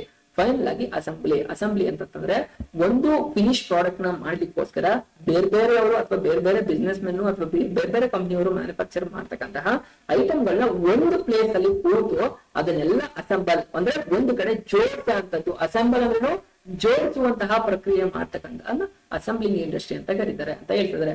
ಅದು ಯಾವ ಅಂಡರಲ್ಲಿ ಬರುತ್ತೆ? ಸೆಕೆಂಡರಿ ಇಂಡಸ್ಟ್ರಿ ಬರುತ್ತೆ. ಇನ್ನು ಸೆಕೆಂಡರಿ ಇಂಡಸ್ಟ್ರಿಗಳಲ್ಲಿ ಇನ್ನೊಂದು ಕ್ಲಾಸಿಫಿಕೇಶನ್ ಅದು ಕನ್ಸ್ಟ್ರಕ್ಷನ್ ಅಂತಂದ್ರೆ ಅಫ್ಕೋರ್ಸ್ ನಿಮಗೆ ಗೊತ್ತಿರುತ್ತೆ. ಯಾವ ಕನ್ಸ್ಟ್ರಕ್ಷನ್, ಬಿಲ್ಡಿಂಗ್ ಕನ್ಸ್ಟ್ರಕ್ಷನ್ ಅನ್ನೋದು ಕಾಮನ್ ಆಗಿ ಇರುತ್ತೆ. ಇನ್ನು ರೋಡ್ ಆಗಿರ್ಬೋದು, ನ್ಯಾಷನಲ್ ಹೈವೇಸ್ ಆಗಿರ್ಬೋದು, ಡ್ಯಾಮ್ಸ್ ಆಗಿರ್ಬೋದು, ಬ್ರಿಡ್ಜಸ್ ಆಗಿರ್ಬೋದು, ಇವೆಲ್ಲವೂ ಕೂಡ ನಮ್ಮ ದೇಶದ ಡೆವಲಪ್ಮೆಂಟ್ ಗೆ ಅದು ಹೆಲ್ಪ್ ಆಗುತ್ತಲ್ಲ. ಸೊ ಹಾಗಾಗಿ ಅದನ್ನ ಕನ್ಸ್ಟ್ರಕ್ಷನ್ ಇಂಡಸ್ಟ್ರೀಸ್ ಅಂತ ಕರೀತಾರೆ. ಅದನ್ನ ಸೆಕೆಂಡರಿ ಇಂಡಸ್ಟ್ರಿ ಒಳಗೆ ಸೇರಿಸ್ತಾರೆ. ಮೂರನೇದಾಗಿ ಟರ್ಷಿಯರಿ ಇಂಡಸ್ಟ್ರಿ ಅಂತಂದ್ರೆ ಏನು? ತೃತೀಯ ಇಂಡಸ್ಟ್ರಿ ಆಗಿದೆ. ಅದಕ್ಕೆ ಬೆಸ್ಟ್ ಎಕ್ಸಾಂಪಲ್ ಗಳು ಯಾವ್ಯಾವುದು? ಇದು ಆಕ್ಸಲರೇಟಿವ್ ಟ್ರೇಡ್ ಗೆ ಸಂಬಂಧಪಟ್ಟಂಗೆ ಸಪೋರ್ಟಿವ್ ಆಗಿ ಇದು ಕೂಡ ನಿಲ್ಲುತ್ತೆ. ಫೈನಾನ್ಸ್ ಆಗಿರ್ಬೋದು, ಬ್ಯಾಂಕಿಂಗ್ ಸಿಸ್ಟಮ್ ಆಗಿರ್ಬೋದು, ಇನ್ಶೂರೆನ್ಸ್ ಆಗಿರ್ಬೋದು, ಅದಾದ್ಮೇಲೆ ಯಾವ್ದಿದೆ ನಿಮಗೆ ಟ್ರಾನ್ಸ್ಪೋರ್ಟೇಷನ್ ಆಗಿರ್ಬೋದು, ಕಮ್ಯುನಿಕೇಶನ್ ಆಗಿರ್ಬೋದು, ಇವೆಲ್ಲ ಟರ್ಷಿಯರಿಗೆ ಸಂಬಂಧಪಟ್ಟಿದ್ದಾಗಿರುತ್ತೆ. ಸೊ ನಿಮ್ಗೆ ಇಂಡಸ್ಟ್ರಿಗಳಿಗೆ ಬಿಸ್ನೆಸ್ ನ ಮೇನ್ ಆಗಿ ಕ್ಲಾಸಿಫೈ ಮಾಡ್ತಕ್ಕಂತಹ ಇಂಡಸ್ಟ್ರಿಗಳಿಗೆ ಬರ್ತಕ್ಕಂತಹ ಅಂಡರ್ ಕ್ಲಾಸಿಫಿಕೇಶನ್ ಎಲ್ಲವೂ ನಿಮ್ಗೆ ಅರ್ಥ ಆಯ್ತು. ಈಗ ಬಿಸ್ನೆಸ್ ನ ಮೇನ್ ಆಗಿ ಡಿವೈಡ್ ಮಾಡ್ತಕ್ಕಂತಹ ಅಥವಾ ಕ್ಲಾಸಿಫೈ ಮಾಡ್ತಕ್ಕಂತಹ ಇನ್ನೊಂದು ಯಾವುದು ಅಂತಂದ್ರೆ ಕಾಮರ್ಸ್ ಅನ್ನ ಈಗ ಮೇನ್ ಆಗಿ ಎರಡು ವಿಧವಾಗಿ ಕ್ಲಾಸಿಫೈ ಮಾಡ್ತಾರೆ. ಟ್ರೇಡ್, ಆಕ್ಸಿಲರೇಟಿವ್ ಟ್ರೇಡ್ ಅಂತಂದ್ರೇನೋ ವ್ಯವಹಾರ, ಬಿಸ್ನೆಸ್. ಅದು ಯಾವ್ದ್ರ ಜೊತೆಗೆ ಗೂಡ್ಸ್ ಅಂಡ್ ಸರ್ವಿಸಸ್ ನ ಎಕ್ಸ್ಚೇಂಜ್ ಮಾಡ್ಕೊಳ್ಳುತ್ತೆ ವಿತ್ ಮನಿ. ನಮ್ಗೆ ಯಾವ್ದೋ ಒಂದು ಐಟಮ್ ಬೇಕು ಅಂತಂದ್ರೆ ದುಡ್ಡು ಕೊಟ್ಟು ಅದನ್ನ ತಗೊಳ್ತೀವಿ, ಅದನ್ನ ಟ್ರೇಡ್ ಅಂತ ಕರೀತಾರೆ. ಟ್ರೇಡ್ ನ ಮೇನ್ ಆಗಿ ಎರಡು ವಿಧವಾಗಿ ಕ್ಲಾಸಿಫೈ ಮಾಡ್ತಾರೆ. Internal trade, external trade. Internal trade ಅಂತಂದ್ರೆ ಆಂತರಿಕ ವ್ಯವಹಾರ. ಒಂದು ದೇಶದ ಜಿಯೋಗ್ರಾಫಿಕಲ್ ಬೌಂಡರಿ ಒಳಗೆ, ಒಂದು ದೇಶದ ಪೊಲಿಟಿಕಲ್ ಬೌಂಡರಿ ಒಳಗೆ ನಡೀತಕ್ಕಂತಹದ್ನ ಏನಂತ ಕರೀತಾರೆ? ಇಂಟರ್ನಲ್ ಟ್ರೇಡ್ ಅಂತ ಕರೀತಾರೆ. ಇಂಟರ್ನಲ್ ಟ್ರೇಡ್ ನಲ್ಲಿ ಮತ್ತೆ ಅಂಡರ್ ಕ್ಲಾಸಿಫಿಕೇಶನ್ ಹೋಲ್ಸೇಲ್ ಮತ್ತೆ ರಿಟೇಲ್. ಹೋಲ್ಸೇಲ್ ಅಂತಂದ್ರೆ ಒಂದು ಇಂಡಸ್ಟ್ರಿಯಲ್ಲಿ ಮ್ಯಾನುಫ್ಯಾಕ್ಚರಿಂಗ್ ಅಂತಹ ಹೋಲ್ಸೇಲ್ ಒಂದು ಬಲ್ಕ್ ಅಲ್ಲಿ ಪರ್ಚೇಸ್ ಮಾಡ್ತಕ್ಕಂಥದ್ದನ್ನ ಹೋಲ್ಸೇಲ್ ಅಂತ ಕರೀತಾರೆ. ಹೋಲ್ಸೇಲ್ ಹತ್ರ ರಿಟೇಲರ್ಗಳು ಅವ್ನಿಗೆ ಎಷ್ಟು ಕ್ವಾಂಟಿಟಿ ಬೇಕೋ ಅದನ್ನ ಪರ್ಚೇಸ್ ಮಾಡ್ತಾನೆ ಮಾರ್ಕೆಟ್ ಇಂದ, ಅದನ್ನ ರಿಟೇಲ್ ಅಂತ ಕರೀತಾರೆ. ರಿಟೇಲ್ ಅಂದ್ರೆ ನಮ್ಗೆ ಬೇಕಾದಂತ ಒಂದು ಸ್ಮಾಲ್ ಕ್ವಾಂಟಿಟಿನ ತಗೊಳ್ತೀವಿ ಕನ್ಸ್ಯೂಮರ್ಸ್, ಅದನ್ನ ಇದು ನಮ್ಗೆ ಇಂಟರ್ನಲ್ ಟ್ರೇಡ್ ಅಲ್ಲಿ ಬರ್ತಾ ಹೋಗುತ್ತೆ. ಎಕ್ಸ್ಟರ್ನಲ್ ಟ್ರೇಡ್ ಇನ್ನೊಂದು ಟ್ರೇಡ್ ಅಲ್ಲಿ ಇನ್ನೊಂದು ಕ್ಲಾಸಿಫಿಕೇಶನ್ ಯಾವುದು? ಎಕ್ಸ್ಟರ್ನಲ್ ಟ್ರೇಡ್ ಅಂತಂದ್ರೇನು? ವಿದೇಶಿ ವ್ಯಾಪಾರಗಳನ್ನ ಮತ್ತೆ ಮೂರು ವಿಧವಾಗಿ ಕ್ಲಾಸಿಫೈ ಮಾಡ್ತೀವಿ. ಯಾವ್ಯಾವುದು? Import, export, import. ಇಂಪೋರ್ಟ್ ಅಂತಂದ್ರೇನು? ಬೇರೆ ದೇಶದಿಂದ ನಮ್ಮ ದೇಶಕ್ಕೆ ವಸ್ತುಗಳನ್ನ ಆಮದು ಮಾಡ್ಕೊಳ್ಳೋಂಥದ್ದಾಗಿರುತ್ತೆ. ಎಕ್ಸ್ಪೋರ್ಟ್ ಅಂತಂದ್ರೆ ನಮ್ಮ ದೇಶದಲ್ಲಿ ಇರ್ತಕ್ಕಂತಹ ಐಟಮ್ ನ ಬೇರೆ ದೇಶಕ್ಕೆ ರಫ್ತು ಮಾಡೋಂಥದ್ದಾಗಿರುತ್ತೆ, ಅದನ್ನ ಎಕ್ಸ್ಪೋರ್ಟ್ ಅಂತ ಕರೀತಾರೆ. ಇಂಪೋರ್ಟ್ ಅಂತಂದ್ರೆ ಯಾವ್ದೋ ಬೇರೆ ಮೂರನೇ ಕಂಟ್ರಿಗೆ ಮಿಡಲ್ ಅಲ್ಲಿ ಯಾರು ಇನ್ನೊಂದು ಕಂಟ್ರಿ ಇರುತ್ತೆ, ಆ ಕಂಟ್ರಿಗೆ ಬಂದು ಯಾವ್ದೋ ಬೇರೆ ದೇಶ ಇರುತ್ತೆ, ABC ದೇಶ ಇರುತ್ತೆ, ಮಧ್ಯದಲ್ಲಿರೋ ಈ ಕಂಟ್ರಿ ಕಳಿಸಿ ಈ ಕಂಟ್ರಿಯಿಂದ ಇನ್ನೊಂದು ಕಂಟ್ರಿಗೆ ಜಸ್ಟ್ ಆ ಕಂಟ್ರಿ ಕಳಿಸಿ ಅಲ್ಲಿಂದ ಮೂರನೇ ಕಂಟ್ರಿಗೆ ಹೋಗೋ ಅಂತದ್ನ ಎಂಟ್ರಿ ಅಂದ್ರೆ ನಮಗೆ ಎಂಟ್ರಿ ಆಗುತ್ತೆ, ಎಂಟ್ರಿಯಿಂದ ಇನ್ನೊಂದು ಕಂಟ್ರಿಗೆ ಹೋಗೋದನ್ನ ಎಂಟ್ರಿ ಪೋರ್ಟ್ ಅಂತ ಕರೀತಾರೆ ಅಂತ ಹೇಳ್ತಾ ಇದ್ದಾರೆ. ಇಲ್ಲಿಗೆ ಕಾಮರ್ಸ್ ಟ್ರೇಡ್ ಅನ್ನೋಂತಹ ಸಬ್ ಡಿವಿಷನ್ ನಮಗೆ ಮುಗಿತು. ಆಕ್ಸಿಲರೇಟಿವ್ ಟ್ರೇಡ್ ಅಂತಂದ್ರೆ ಈ ಬಿಸ್ನೆಸ್ ಗೆ ಅಥವಾ ಟ್ರೇಡ್ ಗೆ ಸಂಬಂಧಪಟ್ಟಂಗೆ ಏನಿದೆಯಲ್ಲ ಅದಕ್ಕೆ ಸಪೋರ್ಟಿವ್ ಆಗಿ ಇರುತ್ತೆ, ಸರ್ವಿಸ್ ನ ಕೊಡ್ತಾ ಹೋಗುತ್ತೆ. ಅಂತದ್ದು ಯಾವ್ದು? ಟ್ರಾನ್ಸ್ಪೋರ್ಟೇಷನ್. ಒಂದ್ ಪ್ರಾಡಕ್ಟ್ ಇಂಡಸ್ಟ್ರಿಯಲ್ಲಿ ಮ್ಯಾನುಫ್ಯಾಕ್ಚರಿಂಗ್ ಆಗಿ ಅದು ಮಾರ್ಕೆಟ್ ರೀಚ್ ಆಗ್ಬೇಕು ಅಂದ್ರೆ ನಮ್ಗೆ ಟ್ರಾನ್ಸ್ಪೋರ್ಟೇಷನ್ ಬೇಕಾಗಿರುತ್ತೆ, ವೇರ್ ಹೌಸ್ ಬೇಕಾಗುತ್ತೆ, ಅದನ್ನ ಸ್ಟೋರ್ ಮಾಡ್ಲಿಕ್ಕೆ. ಮೂರನೇದು ಏನಾದ್ರು ಲಾಸ್ ಆಯ್ತು ಅಂತಂದ್ರೆ ಅದನ್ನ ಬೇರ್ ಮಾಡ್ಲಿಕ್ಕೆ ಒಂದು ಇನ್ಶೂರೆನ್ಸ್ ಬೇಕಾಗ್ತದೆ. ಬ್ಯಾಂಕಿಂಗ್ ಟ್ರಾನ್ಸಾಕ್ಷನ್ ನಡೀಲಿಕ್ಕೆ ಇನ್ಶೂರೆನ್ಸ್ ಬೇಕಾಗುತ್ತೆ, ಮತ್ತೆ ಫೈನಾನ್ಸ್ ಮಾಡ್ಲಿಕ್ಕಾಗ್ಲಿ ಅಥವಾ ಎಕ್ಸ್ಪಾನ್ಷನ್ ಮಾಡ್ಬೇಕಾದ್ರೆ ಲೋನ್ ಬೇಕಾಗಿತ್ತು ಅಂತಂದ್ರೆ ನಮ್ಗೆ ಬ್ಯಾಂಕ್ ತುಂಬಾ ಇಂಪಾರ್ಟೆಂಟ್ ಆಗುತ್ತೆ. ಪ್ರಾಡಕ್ಟ್ ನ ಮ್ಯಾನುಫ್ಯಾಕ್ಚರಿಂಗ್ ಇಟ್ಕೊಂಡ್ರೆ ಸುಮ್ಮನೆ ಪ್ರಯೋಜನ ಇಲ್ಲ. ಅದನ್ನ ಏನ್ ಮಾಡ್ಬೇಕಾಗುತ್ತೆ? ಜನಕ್ಕೆ ರೀಚ್ ಮಾಡಿಸ್ಬೇಕಾಗುತ್ತೆ, ಅಡ್ವರ್ಟೈಸ್ ಮಾಡ್ಬೇಕಾಗುತ್ತೆ, ಜನಕ್ಕೆ ತಲುಪಿಸಿ ಅದರಿಂದ ವ್ಯಾಪಾರ ತೆಗಿಬೇಕಾಗುತ್ತೆ. ಅದ್ರ ಜೊತೆಗೆ ಪಬ್ಲಿಕ್ ರಿಲೇಶನ್ಶಿಪ್ ನ ತುಂಬಾ ಚೆನ್ನಾಗಿರುತ್ತೆ. ಸೊ ಗೈಸ್, ಇದಾಗಿತ್ತು. ಇದು ಆಕ್ಸಿಲರೇಟಿವ್ ಟ್ರೇಡ್ ಅಂದ್ರೆ ಸರ್ವಿಸ್ ಗೆ ಸಂಬಂಧಪಟ್ಟಂಗೆ ಎಲ್ಲ ಕಂಪ್ಲೀಟ್ ಇನ್ಫಾರ್ಮೇಶನ್ ಆಗಿತ್ತು. ಸೊ ಆಸ್ ಆಫ್ ನಾವು ನಿಮ್ಮ ಬಿಸ್ನೆಸ್ ನ ಯಾವ ಬಿಸ್ನೆಸ್ ಆಕ್ಟಿವಿಟೀಸ್ ನ ಯಾವ ರೀತಿ ಕ್ಲಾಸಿಫೈ ಮಾಡ್ತಾರೆ ಅನ್ನೋದು ನಿಮ್ಗೆ ಒಂದು ಕಂಪ್ಲೀಟ್ ಆಗಿ ಇನ್ಫಾರ್ಮೇಶನ್ ನಾನು ಈಗಾಗಲೇ ಎಕ್ಸ್ಪ್ಲೈನ್ ಮಾಡಿದೀನಿ. ಸಾರಿ, ನಿಮ್ಗೆ ಆಗ್ಲೇ ಇದು ಗೊತ್ತಾಗಿಲ್ಲ ಅಂತ ಅನ್ಕೊಳ್ತೀನಿ. ಡಿಸ್ಪ್ಲೇ ಒಂದ್ಸಲಿ ನೋಡ್ಕೊಳ್ಳಿ.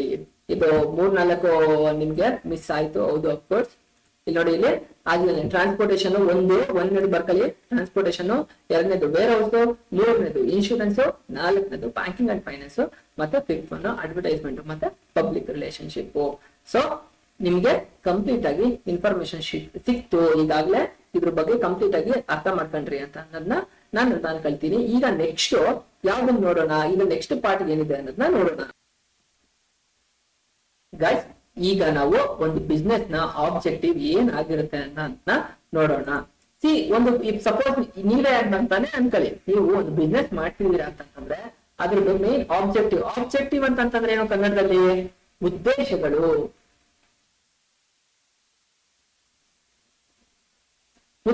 ಒಂದು ಬಿಸ್ನೆಸ್ ನ ಉದ್ದೇಶಗಳು ಏನಾಗಿರುತ್ತೆ ಅಂತ ಅಂದ್ಬಿಟ್ಟು ನೋಡೋಣ. ಒಂದೇದು ಯಾವ್ದು?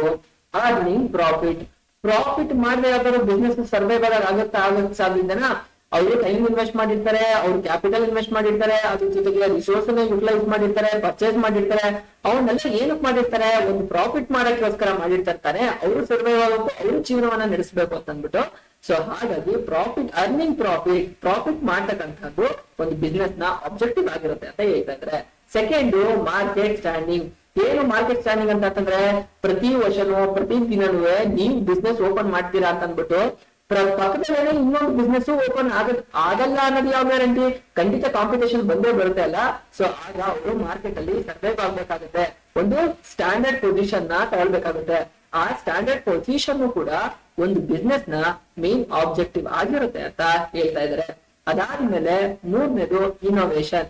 ಏನ್ ಇನೋವೇಷನ್ ಅಂತಂದ್ರೆ ಎಕ್ಸಾಂಪಲ್ ಕೊಟ್ಟಿದ ತಕ್ಷಣ ಅರ್ಥ ಆಗ್ಬಿಡುತ್ತೆ ನೋಡಿ. ಇಲ್ಲಿ ಐಫೋನ್ ಇದೆ, ಐಫೋನ್ ಇವತ್ತು 15 ಮ್ಯಾಕ್ಸ್ ಪ್ರೋ ಇದೆ, ಕರೆಕ್ಟಾ? ಅವರು ಐಫೋನ್ ನ 12 ಸೀರೀಸ್ ಗೆ ನಿಲ್ಲಿಸ್ಬಿಟ್ಟಿದ್ರೆ ಅವರಲ್ಲಿ ಯಾವುದೇ ರೀತಿಯಾದಂತಹ ಹೊಸ ಇನೋವೇಷನ್ ನಡೀತಿರ್ಲಿಲ್ಲ. ಅವಾಗ ಏನ್ ಮಾಡ್ತಿದ್ರು? ಐಫೋನ್ ಮಾರ್ಕೆಟ್ ಏನಿದೆ ಅದನ್ನ ಸ್ಯಾಮ್ಸಂಗ್ ಅವರು ಅಥವಾ ಬೇರೆ ಕಂಪನಿಯವರು ಆಕ್ವೈರ್ ಮಾಡ್ತಿದ್ರು. ಸೊ ಅವ್ರು ಏನ್ ಮಾಡಿದ್ರು? 12 ಆಯ್ತು, 13 ಆಯ್ತು, 14 ಆಯ್ತು, 15 ಬಂತು, 15 ಪ್ರೋ ಬಿಟ್ಟು, 15 ಮ್ಯಾಕ್ಸ್ ಬಿಟ್ಟು, 15 ಪ್ರೋ ಮ್ಯಾಕ್ಸ್ ಕೂಡ ಬಿಟ್ಟು. ಅಂದ್ರೆ ಹೊಸ ಇನೋವೇಷನ್ ನ ಏನ್ ನಡೀತಾ ಇದೆ ಮಾರ್ಕೆಟ್ ಅಲ್ಲಿ ಅದಕ್ಕೆ ಸಂಬಂಧಪಟ್ಟಂಗೆ ಇನೋವೇಷನ್ ನ ಅವ್ರು ಅಡಾಪ್ಟ್ ಮಾಡ್ಕೊಂಡು ಹೊಸ ಪ್ರಾಡಕ್ಟ್ ನ ಬಿಡ್ತಾ ಇದ್ದಾರೆ. ಸೊ ಅದು ಹೊಸ ಇನೋವೇಷನ್ ನ ಯೂಸ್ ಮಾಡಿ ಪ್ರಾಡಕ್ಟ್ ಬಿಡ್ತಕ್ಕಂಥದ್ದು ಬಿಸ್ನೆಸ್ ನ ಆಬ್ಜೆಕ್ಟಿವ್ ಆಗಿದೆ ಅನ್ನೋದನ್ನ ಹೇಳ್ತಾ ಇರ್ತಾರೆ. ನಾಲ್ಕನೇದು ಅದು ಪ್ರೊಡಕ್ಟಿವಿಟಿ. ಏನು ಪ್ರೊಡಕ್ಟಿವಿಟಿ ಅಂತಂದ್ರೆ ಇರ್ತಕ್ಕಂತಹ ಏನು ರಿಸೋರ್ಸ್ ನ ಯುಟಿಲೈಸ್ ಮಾಡ್ಕೊಂಡು ಬೆಸ್ಟ್ ಕ್ವಾಲಿಟಿ ಆಫ್ ಪ್ರಾಡಕ್ಟ್ ನ ಹೊರಗೆ ಜನರಿಗೆ ಅಫೋರ್ಡಬಲ್ ರೇಟ್ ಅಲ್ಲಿ ಕೊಡ್ತಕ್ಕಂತಹದ್ದು ಪ್ರೊಡಕ್ಟಿವಿಟಿ ಆಗಿರುತ್ತೆ. ಈಗ ನೋಡಿ, ಏನೋ ಒಂದು ನಮ್ಗೆ ಐಟಮ್ ರಿಕ್ವೈರ್ಮೆಂಟ್ ಇದೆ ಅಂತಂದ್ರೆ, ನನಗೆ ಇವತ್ತು ರಿಕ್ವೈರ್ಮೆಂಟ್ ಇದೆ ಅಂತಂದ್ರೆ ಅಟ್ಲೀಸ್ಟ್ ನಾವು ವೇಟ್ ಮಾಡಕ್ಕೆ 1-2-3 ಡೇಸ್ ಆದ್ರೂ ಇವಾಗ ನೀವು ಆನ್ಲೈನ್ ಅಲ್ಲಿ ಪರ್ಚೇಸ್ ಮಾಡ್ತೀರಾ ಯಾವ್ದೋ ಪ್ರಾಡಕ್ಟ್ ಗಳು. ನಿಮಗೆ ಪ್ರೈಮ್ ಇತ್ತು ಅಥವಾ ಏನಾದ್ರು ಮತ್ತೊಂದಿತ್ತು ಅಂದ ತಕ್ಷಣ ಒನ್ ಡೇ ಡೆಲಿವರಿ ಆಪರ್ಚುನಿಟೀಸ್ ಗಳು ಕೆಲವರಿಗೆ ಇರುತ್ತೆ. ಬಟ್ ಇಲ್ಲ ಅಂತಂದಾಗ ವೇಟ್ ಮಾಡ್ಬೇಕಾಗುತ್ತೆ. ಬಟ್ ಈ ಪ್ರೊಡಕ್ಟಿವಿಟಿ ಹೇಗಿರುತ್ತೆ ಅಂತಂದ್ರೆ ನಿಮಗೆ ವೇಟ್ ಮಾಡಕ್ ಒಂದು ಪೇಷನ್ಸ್ ಇರುತ್ತಲ್ಲ, ಜನಕ್ಕೆ ಒಂದು ಅಫೋರ್ಡಬಲ್ ಆಗ್ಬೇಕು. ಅಂದ್ರೆ ಅವರು ಕೊಂಡ್ಕೊಳ್ಳೋ ಅಂತ ಲೆವೆಲ್ ಸುಮ್ಮನೆ ಯಾವ್ದೋ ಒಂದು ಐಟಮ್ ಬಿಡ್ತಾರೆ ಅಂತ ಅಂದ್ಬಿಟ್ಟು ಯಾವ್ದೋ ಒಂದು ಸಣ್ಣ ಐಟಮ್ಗೆ ತುಂಬಾ ಐಟಮ್ಗಳನ್ನ ಕೊಡ್ಲಿಕ್ಕೆ ಜಾಸ್ತಿ ಪ್ರೈಸ್ ನ ಇಟ್ರೆ ಯಾರು ತಗೊಳ್ಳೋದಿಲ್ಲ, ಹೌದಾ? ಸೊ ಅವರಲ್ಲಿ ಇರ್ತಕ್ಕಂತ ಅವೈಲಬಲ್ ರಿಸೋರ್ಸ್ ಗಳನ್ನ ಯೂಸ್ ಮಾಡ್ಕೊಂಡು ಒಂದು ಒಳ್ಳೆ ಪ್ರಾಡಕ್ಟ್ ನ ಕೊಡ್ತಕ್ಕಂತಹದ್ನೇ ಪ್ರೊಡಕ್ಟಿವಿಟಿ ಆಗಿರುತ್ತೆ. ಇದು ಕೂಡ ಬಿಸ್ನೆಸ್ ನ ಒಂದು ಆಬ್ಜೆಕ್ಟಿವ್ ಆಗಿರುತ್ತೆ.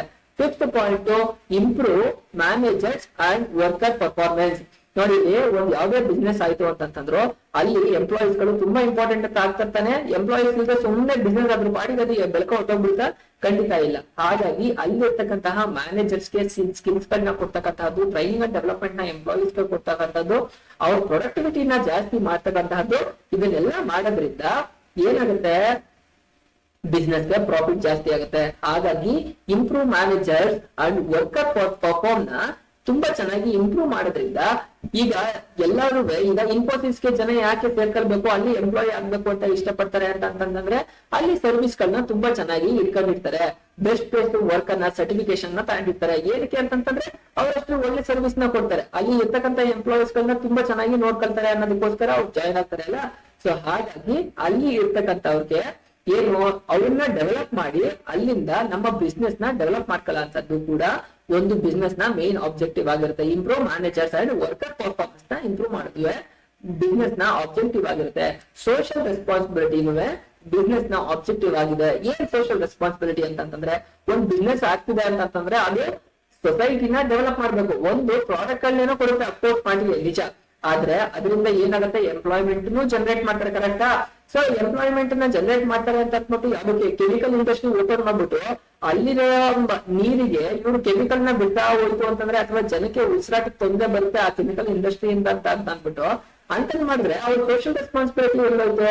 ಸೊ ಜನಕ್ಕೆ ಯಾವುದೇ ರೀತಿ ಹಾರ್ಮ್ ಆಗ್ಲಾರ್ದಂತೆ ಜನಕ್ಕೆ ಹೆಲ್ಪ್ ಆಗಿ ಎನ್ವೈರನ್ಮೆಂಟ್ ಪ್ರೊಟೆಕ್ಷನ್, ಎನ್ವೈರನ್ಮೆಂಟ್ ಹಾಳಾಗಂಗೆ ಮಾಡ್ಕೊಳ್ದೇ ಇರೋಂತದ್ದು ಕೂಡ ಬಿಸ್ನೆಸ್ ಮಾಡ್ತಕ್ಕಂಥದ್ದು ಕೂಡ ಬಿಸ್ನೆಸ್ ನ ಆಬ್ಜೆಕ್ಟಿವ್ ಉದ್ದೇಶ ಆಗಿರುತ್ತೆ ಅಂತ ಅಂದ್ಬಿಟ್ಟು ನಿಮಗೆ ಹೇಳ್ತಾ ಇದಾರೆ.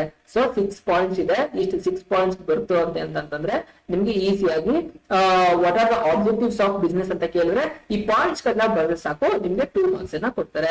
ಓಕೆನಾ? Business risk. ಓಕೆನಾ?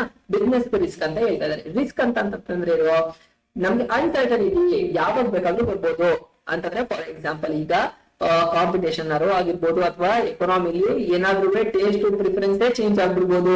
ಅಂತ ಟೈಮ್ ಅಲ್ಲಿ ಬಿಸ್ನೆಸ್ ಗಳು ರಿಸ್ಕ್ ಅನ್ನ ಫೇಸ್ ಮಾಡುತ್ತೆ.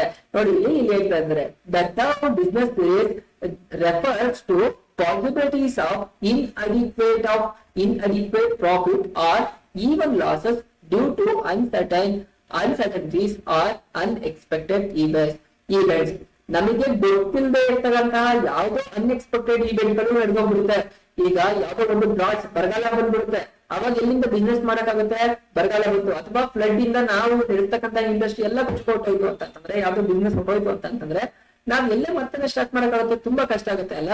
ಸೊ ಆ ತರ ಅನ್ಸರ್ಟನಿಟಿ, ಅಡಿಕ್ವೇಟ್ ನಮ್ಮ ಪ್ರಾಫಿಟ್ ಅದರಿಂದ ಲಾಸ್ ಆಗ್ಬಿಡುತ್ತೆ. ಕರೆಕ್ಟಾ?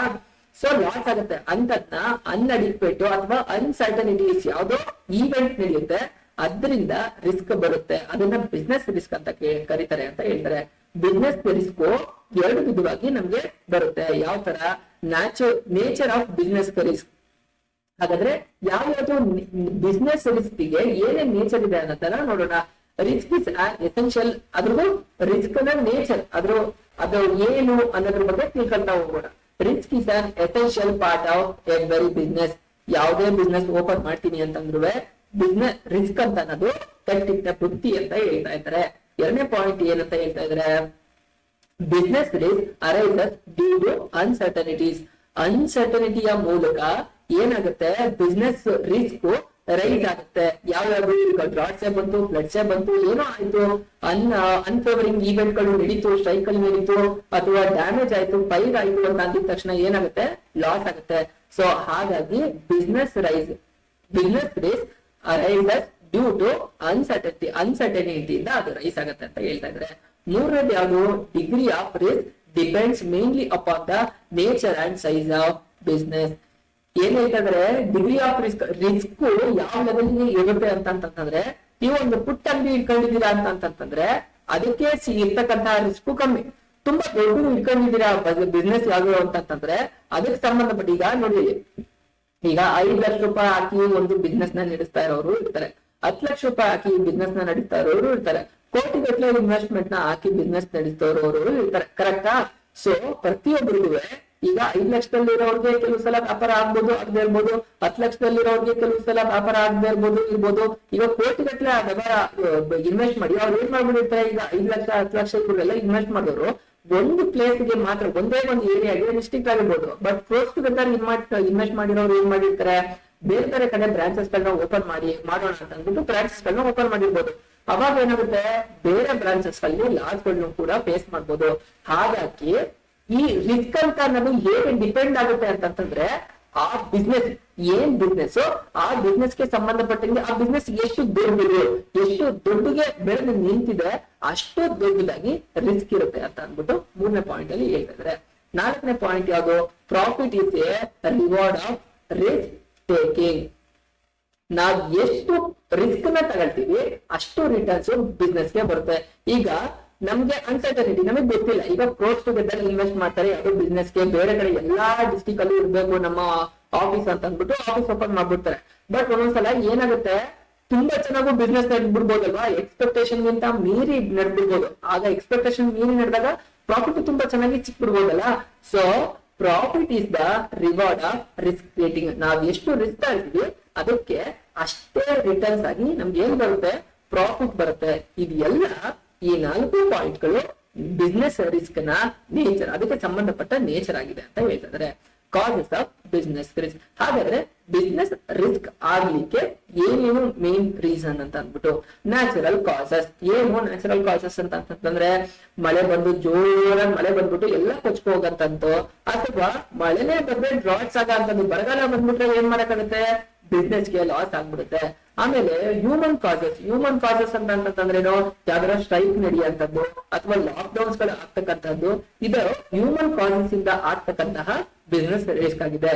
ಎಕನಾಮಿಕ್ ಕಾಸಸ್ ಗಳಾಗಿರ್ಬೋದು. ಯಾವ ಎಕನಾಮಿಕ್ಸ್ ಕಾಸಸ್ ಗಳಾಗಿರ್ಬೋದು, ಎಕ್ಸ್ಚೇಂಜ್ ರೇಟು.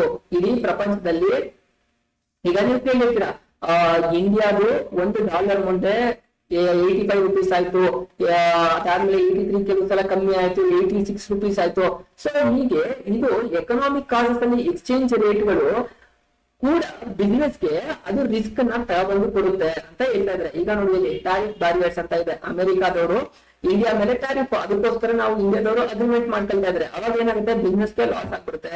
ಅಂತ ಟೈಮಲ್ಲಿ ಕೂತು ಏನೇನ್ ಕ್ಲಾರಿಫಿಕೇಶನ್ ಬೇಕು ಅನ್ನೋದನ್ನ ನಮ್ಗೆ ನಮ್ಮ ಫೇವರ್ ಒಂದಿಗೆ ಮತ್ತೆ ಅವರು ಹೇಗೆ ಒಪ್ಕೊಳ್ತಾರೆ ಅನ್ನೋದು ಮ್ಯೂಚುವಲ್ ಅಂಡರ್ಸ್ಟ್ಯಾಂಡಿಂಗ್ ಅಗ್ರಿಮೆಂಟ್ ಮೂಲಕ ಅದನ್ನ ಮಾಡ್ಕೊಳ್ತಾರೆ. ಸೊ ಎಕನಾಮಿಕ್ ಕಾಸಸ್ ಇಂದಲೂ ಬಿಸ್ನೆಸ್ ರಿಸ್ಕ್ ಇದ್ದೇ ಇರುತ್ತೆ ಅಂತ ಹೇಳ್ತಿದ್ರೆ.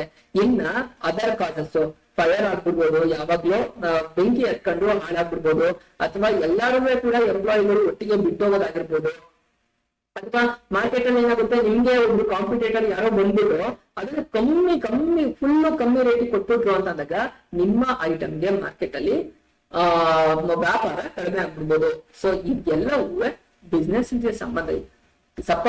ರಿಸ್ಕ್ಗೆ ಸಂಬಂಧಪಟ್ಟಂಗೆ, ಬಿಸ್ನೆಸ್ ರಿಸ್ಕ್ಗೆ ಸಂಬಂಧಪಟ್ಟಂಗೆ ಯಾವ್ಯಾವ ತರ ಆಗುತ್ತೆ ಅಂತ ಅಂದ್ಬಿಟ್ಟು, ಯಾವ್ಯಾವ ಮೋಡ್ ಬೇರೆ ಮೋಡ್ ಇಂದ ಆಗುತ್ತೆ ಅನ್ನೋದು ಎಕ್ಸಾಂಪಲ್ ಆಗಿದೆ. ಸೊ ನಿಮ್ಗೆ ಬಿಸ್ನೆಸ್ ರಿಸ್ಕ್ ಅಂತಂದ್ರೆ ಏನು ಅಂತ ಇಲ್ಲಿ ಅರ್ಥ ಆಯ್ತು ಅಂತ ಅನ್ಕೊಳ್ತೀನಿ. ಹಾಗಾದ್ರೆ ಫೈನಲ್ ಆಗಿ ಈ ಚಾಪ್ಟರ್ ನ ಟಾಪಿಕ್ ಗೆ ಬಂದ್ಬಿಡೋಣ. ಯಾವುದು, starting A business basic factors. ಯಾವ್ದು ನೀವು ಬಿಸ್ನೆಸ್ ಮಾಡಕ್ಕೆ ಹೊರಟಿರ್ತೀರಾ, ಆ ಬಿಸ್ನೆಸ್ ಮಾಡ್ಬೇಕು ಅಂತಂದ್ರೆ ನಿಮ್ಗೆ ಏನೇನ್ ಫ್ಯಾಕ್ಟರ್ಸ್ ಗಳು ಮ್ಯಾಟರ್ ಆಗುತ್ತೆ ಅಂತ 1 by 1 ಸುಮಾರು ಸ್ಟೆಪ್ಸ್ ಇದೆ. ಆ ಸ್ಟೆಪ್ಸ್ ಅನ್ನ ನೋಡ್ಕೊಂಡ್ಬಿಡೋಣ. ಫಸ್ಟ್ ಸ್ಟೆಪ್ ಯಾವುದು, selection of type of business. ನೀವು ಯಾವ ತರದ ಬಿಸ್ನೆಸ್ ಮಾಡ್ತೀರಾ ಅಂತ ಅನ್ನೋದು ನೀವು ಫಸ್ಟ್ ಆಗಿ ನೀವು ಕಂಡಿಡ್ಕೊಳ್ಬೇಕಾಗತ್ತೆ.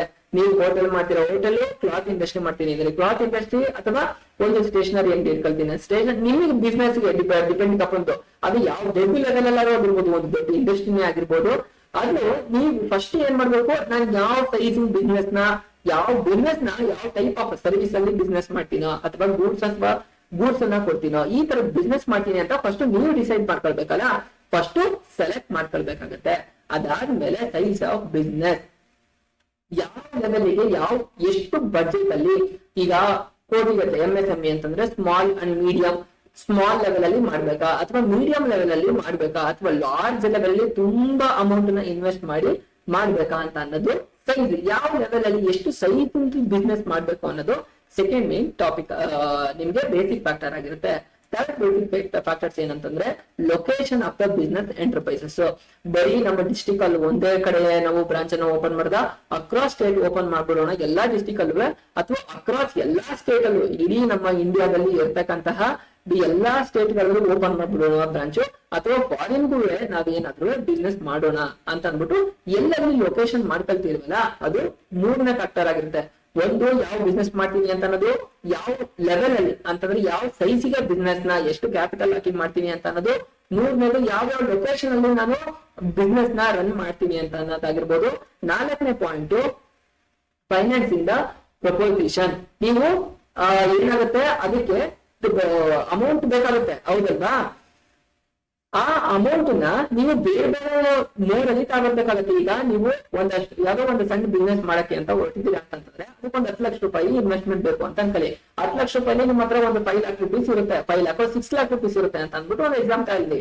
ಇನ್ನು ನಿಮ್ಗೆ 4 lakh rupees ಶಾರ್ಟೇಜ್ ಬರುತ್ತೆ. ನಿಮ್ ಫ್ರೆಂಡ್ಸ್ ಹತ್ರ ಒಂದು 2 lakh rupees ಇಸ್ಕೊಳ್ತೀರಾ, ಇನ್ನ 2 lakh rupees ಬ್ಯಾಂಕ್ ಲೋನ್ ತಗೊಳ್ತೀರಾ. ಸೊ ಈಗ ಬೇರೆ ಬೇರೆ ಸೋರ್ಸ್ ಅಲ್ಲಿ ತಗೊಳ್ತೀರಲ್ಲ, ಫೈನಾನ್ಸ್ ಮಾಡ್ಕೊಳ್ಳಾಗ್ತದೆ. ಬರೀ ಐಡಿಯಾ ಇಟ್ಕೊಂಡ್ರೆ ಸಾಕ?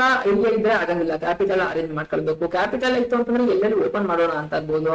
ಫೈನಾನ್ಸ್ ಇಂದ ಪ್ರೊವಿಷನ್ ಏನೇನಕ್ಕೆ ನಿಮ್ಗೆ ಐಟಮ್ಗಳನ್ನ ತಗೊಬರ್ಸ್ಬೇಕಾಗತ್ತೆ, ಎಕ್ವಿಪ್ಮೆಂಟ್ಸ್ ಗಳ ತಗೊಬರ್ಬೇಕಾಗತ್ತೆ, ಬೇರೆ ಔಷಧನ ಮಾಡ್ಕೊಳ್ಬೇಕಾಗತ್ತೆ, ಅದಕ್ಕೆಲ್ಲ ಫೈನಾನ್ಸ್ ಅನ್ನ ನೀವು ಮಾಡ್ಕೊಳ್ಬೇಕಾಗತ್ತೆ. ಅದು 4ನೇ ಟಾಪಿಕ್ ಆಗಿದೆ ಅಂತ ಹೇಳ್ತಾರೆ. Physical facilities. ಏನು ಫಿಸಿಕಲ್ ಫೆಸಿಲಿಟೀಸ್ ಅಂತಂದ್ರೆ ಅದಕ್ಕೆ ಬೇಕಾದಂತಹ ನೀವು ಐಡಿಯಾ ಮಾಡಿದೀರಾ, ಇನ್ವೆಸ್ಟ್ ಮಾಡಕ್ ರೆಡಿ ಇದ್ದೀರಾ, ಎಲ್ಲಿ ಮಾಡ್ಬೇಕು? ಫಿಸಿಕಲ್ ಫೆಸಿಲಿಟಿ ಇರಬೇಕು ತಾನೆ. ನಿಮಗೆ ಫಿಸಿಕಲ್ ಫೆಸಿಲಿಟೀಸ್ ಅಂತಂದ್ರೇನು? ಕಣ್ಣಿಗೆ ಕಾಣಿಸ್ಬೇಕು, ಒಂದು ಜಾಗ ಬೇಕು ತಾನೆ. ಆ ಜಾಗದಲ್ಲಿ ತಾನೇ ನೀವು ಮಾಡ್ಲಿಕ್ಕಾಗಂಥದ್ದು. ಆ ಫಿಸಿಕಲ್ ಫೆಸಿಲಿಟಿನ ನೀವು ಮಾಡ್ಕೊಳ್ಬೇಕಾಗತ್ತೆ ಅಂತ ಹೇಳ್ತಾ ಇರ್ತಾರೆ. ಈ ಫಿಸಿಕಲ್ ಫೆಸಿಲಿಟಿ ಮಾಡ್ಕೊಳ್ಳೋಂಥದ್ದು ಬಿಸ್ನೆಸ್ ಮಾಡ್ತಕ್ಕಂತಹ ಬೇಸಿಕ್ ಫ್ಯಾಕ್ಟರ್ ಆಗಿರುತ್ತೆ. 6ನೇ ಪಾಯಿಂಟ್ ಏನಿರುತ್ತೆ? Complete and committed work force. ಏನು, ನೀವೇನೋ ಬಿಸ್ನೆಸ್ ಮಾಡಿ ಪ್ರಾಫಿಟ್ ಮಾಡ್ಬೇಕು ಅಂತ ಅನ್ಕೊಂಡಿದ್ದೀರಾ, ನಿಮಗೆ ಅದು ಸಪೋರ್ಟಿವ್ ಆಗಿ ಎಂಪ್ಲಾಯೀಸ್ ಗಳನ್ನ ನೀವು ಅಪಾಯಿಂಟ್ ಮಾಡ್ಕೊಳ್ಬೇಕಾ? ಎಂಪ್ಲಾಯೀಸ್ ಗಳು ನಿಮ್ಮ ಫೇವರ್ ಆಗಿ ಕೆಲಸ ಮಾಡ್ಬೇಕಾಗತ್ತೆ. ಈಗ ನೀವೇ ಏನೋ ಒಂದು ಹೇಳ್ತಿದ್ರೆ ಅವರೇ ಮ್ಯಾನುಫ್ಯಾಕ್ಚರಿಂಗ್ ಏನೋ ಬೇರೆ ಆಗ್ತಾ ಇದೆ ಅಂತಂದ್ರೆ ನೀವು ಪ್ರಾಫಿಟ್ ಮಾಡ್ಲಿಕ್ಕೆ ಸಾಧ್ಯನಾ? ಅಥವಾ ಅಲ್ಲಿ ಮಿಸ್ಟೇಕ್ಸ್ ಗಳ ತುಂಬಾ ಜಾಸ್ತಿ ಆಗ್ತಾ ಇದೆ ಅಂತಂದ್ರೆ ನೀವು ಪ್ರಾಫಿಟ್ ಮಾಡಕ್ಕಾಗತ್ತಾ? ಖಂಡಿತ ಮಾಡಕ್ ಆಗಂಗಿಲ್ಲ.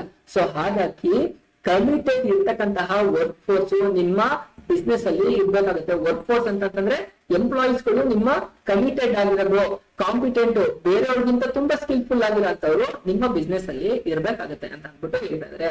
ಫೈನಲ್ ಆಗಿ 7ನೇ point tax planning. Tax planning ಏನು? ನೀವೇನೋ ಮ್ಯಾನುಫ್ಯಾಕ್ಚರಿಂಗ್ ಮಾಡಿ ಇಟ್ಕೊಂಡಿದ್ದೀರಾ, ನಿಮ್ಮ ಇಂಡಸ್ಟ್ರಿಯಿಂದ ಬೇರೆಯವ್ರಿಗೆ ಸೇಲ್ ಮಾಡ್ತೀವಿ ಅಂತಂದ್ರೆ ನೀವು ಗೂಡ್ಸ್ ಅಂಡ್ ಸರ್ವಿಸ್ ಟ್ಯಾಕ್ಸ್ ನ ಕಟ್ಟಬೇಕು. ಸರ್ವಿಸ್ ಟ್ಯಾಕ್ಸ್ ನ ಕಟ್ಟಬೇಕು ಅಂತಂದ್ರೆ ನಿಮ್ಗೊಂದು ಐಡಿಯಾ ಇರ್ಬೇಕು ಅಂತಂದ್ರೆ ಅದಕ್ಕೆ ಏನ್ ಮಾಡ್ಕೊಂಡಿರ್ತೀರಾ? ಯಾರೋ ಒಂದು ಜೂನಿಯರ್ ಅಕೌಂಟೆಂಟ್ ಅನ್ನ ನಿಮ್ಮ ಕೆಲಸದಲ್ಲಿ ಅಪಾಯಿಂಟ್ ಮಾಡ್ಕೊಂಡಿರ್ತೀರಾ. ಯಾಕಂತಂದ್ರೆ ಟ್ಯಾಕ್ಸ್ ಪ್ಲಾನಿಂಗ್ ಕಟ್ಟಬೇಕು, ಗೌರ್ಮೆಂಟ್ ಗೆ ದುಡ್ಡು ಕಟ್ಟಬೇಕು.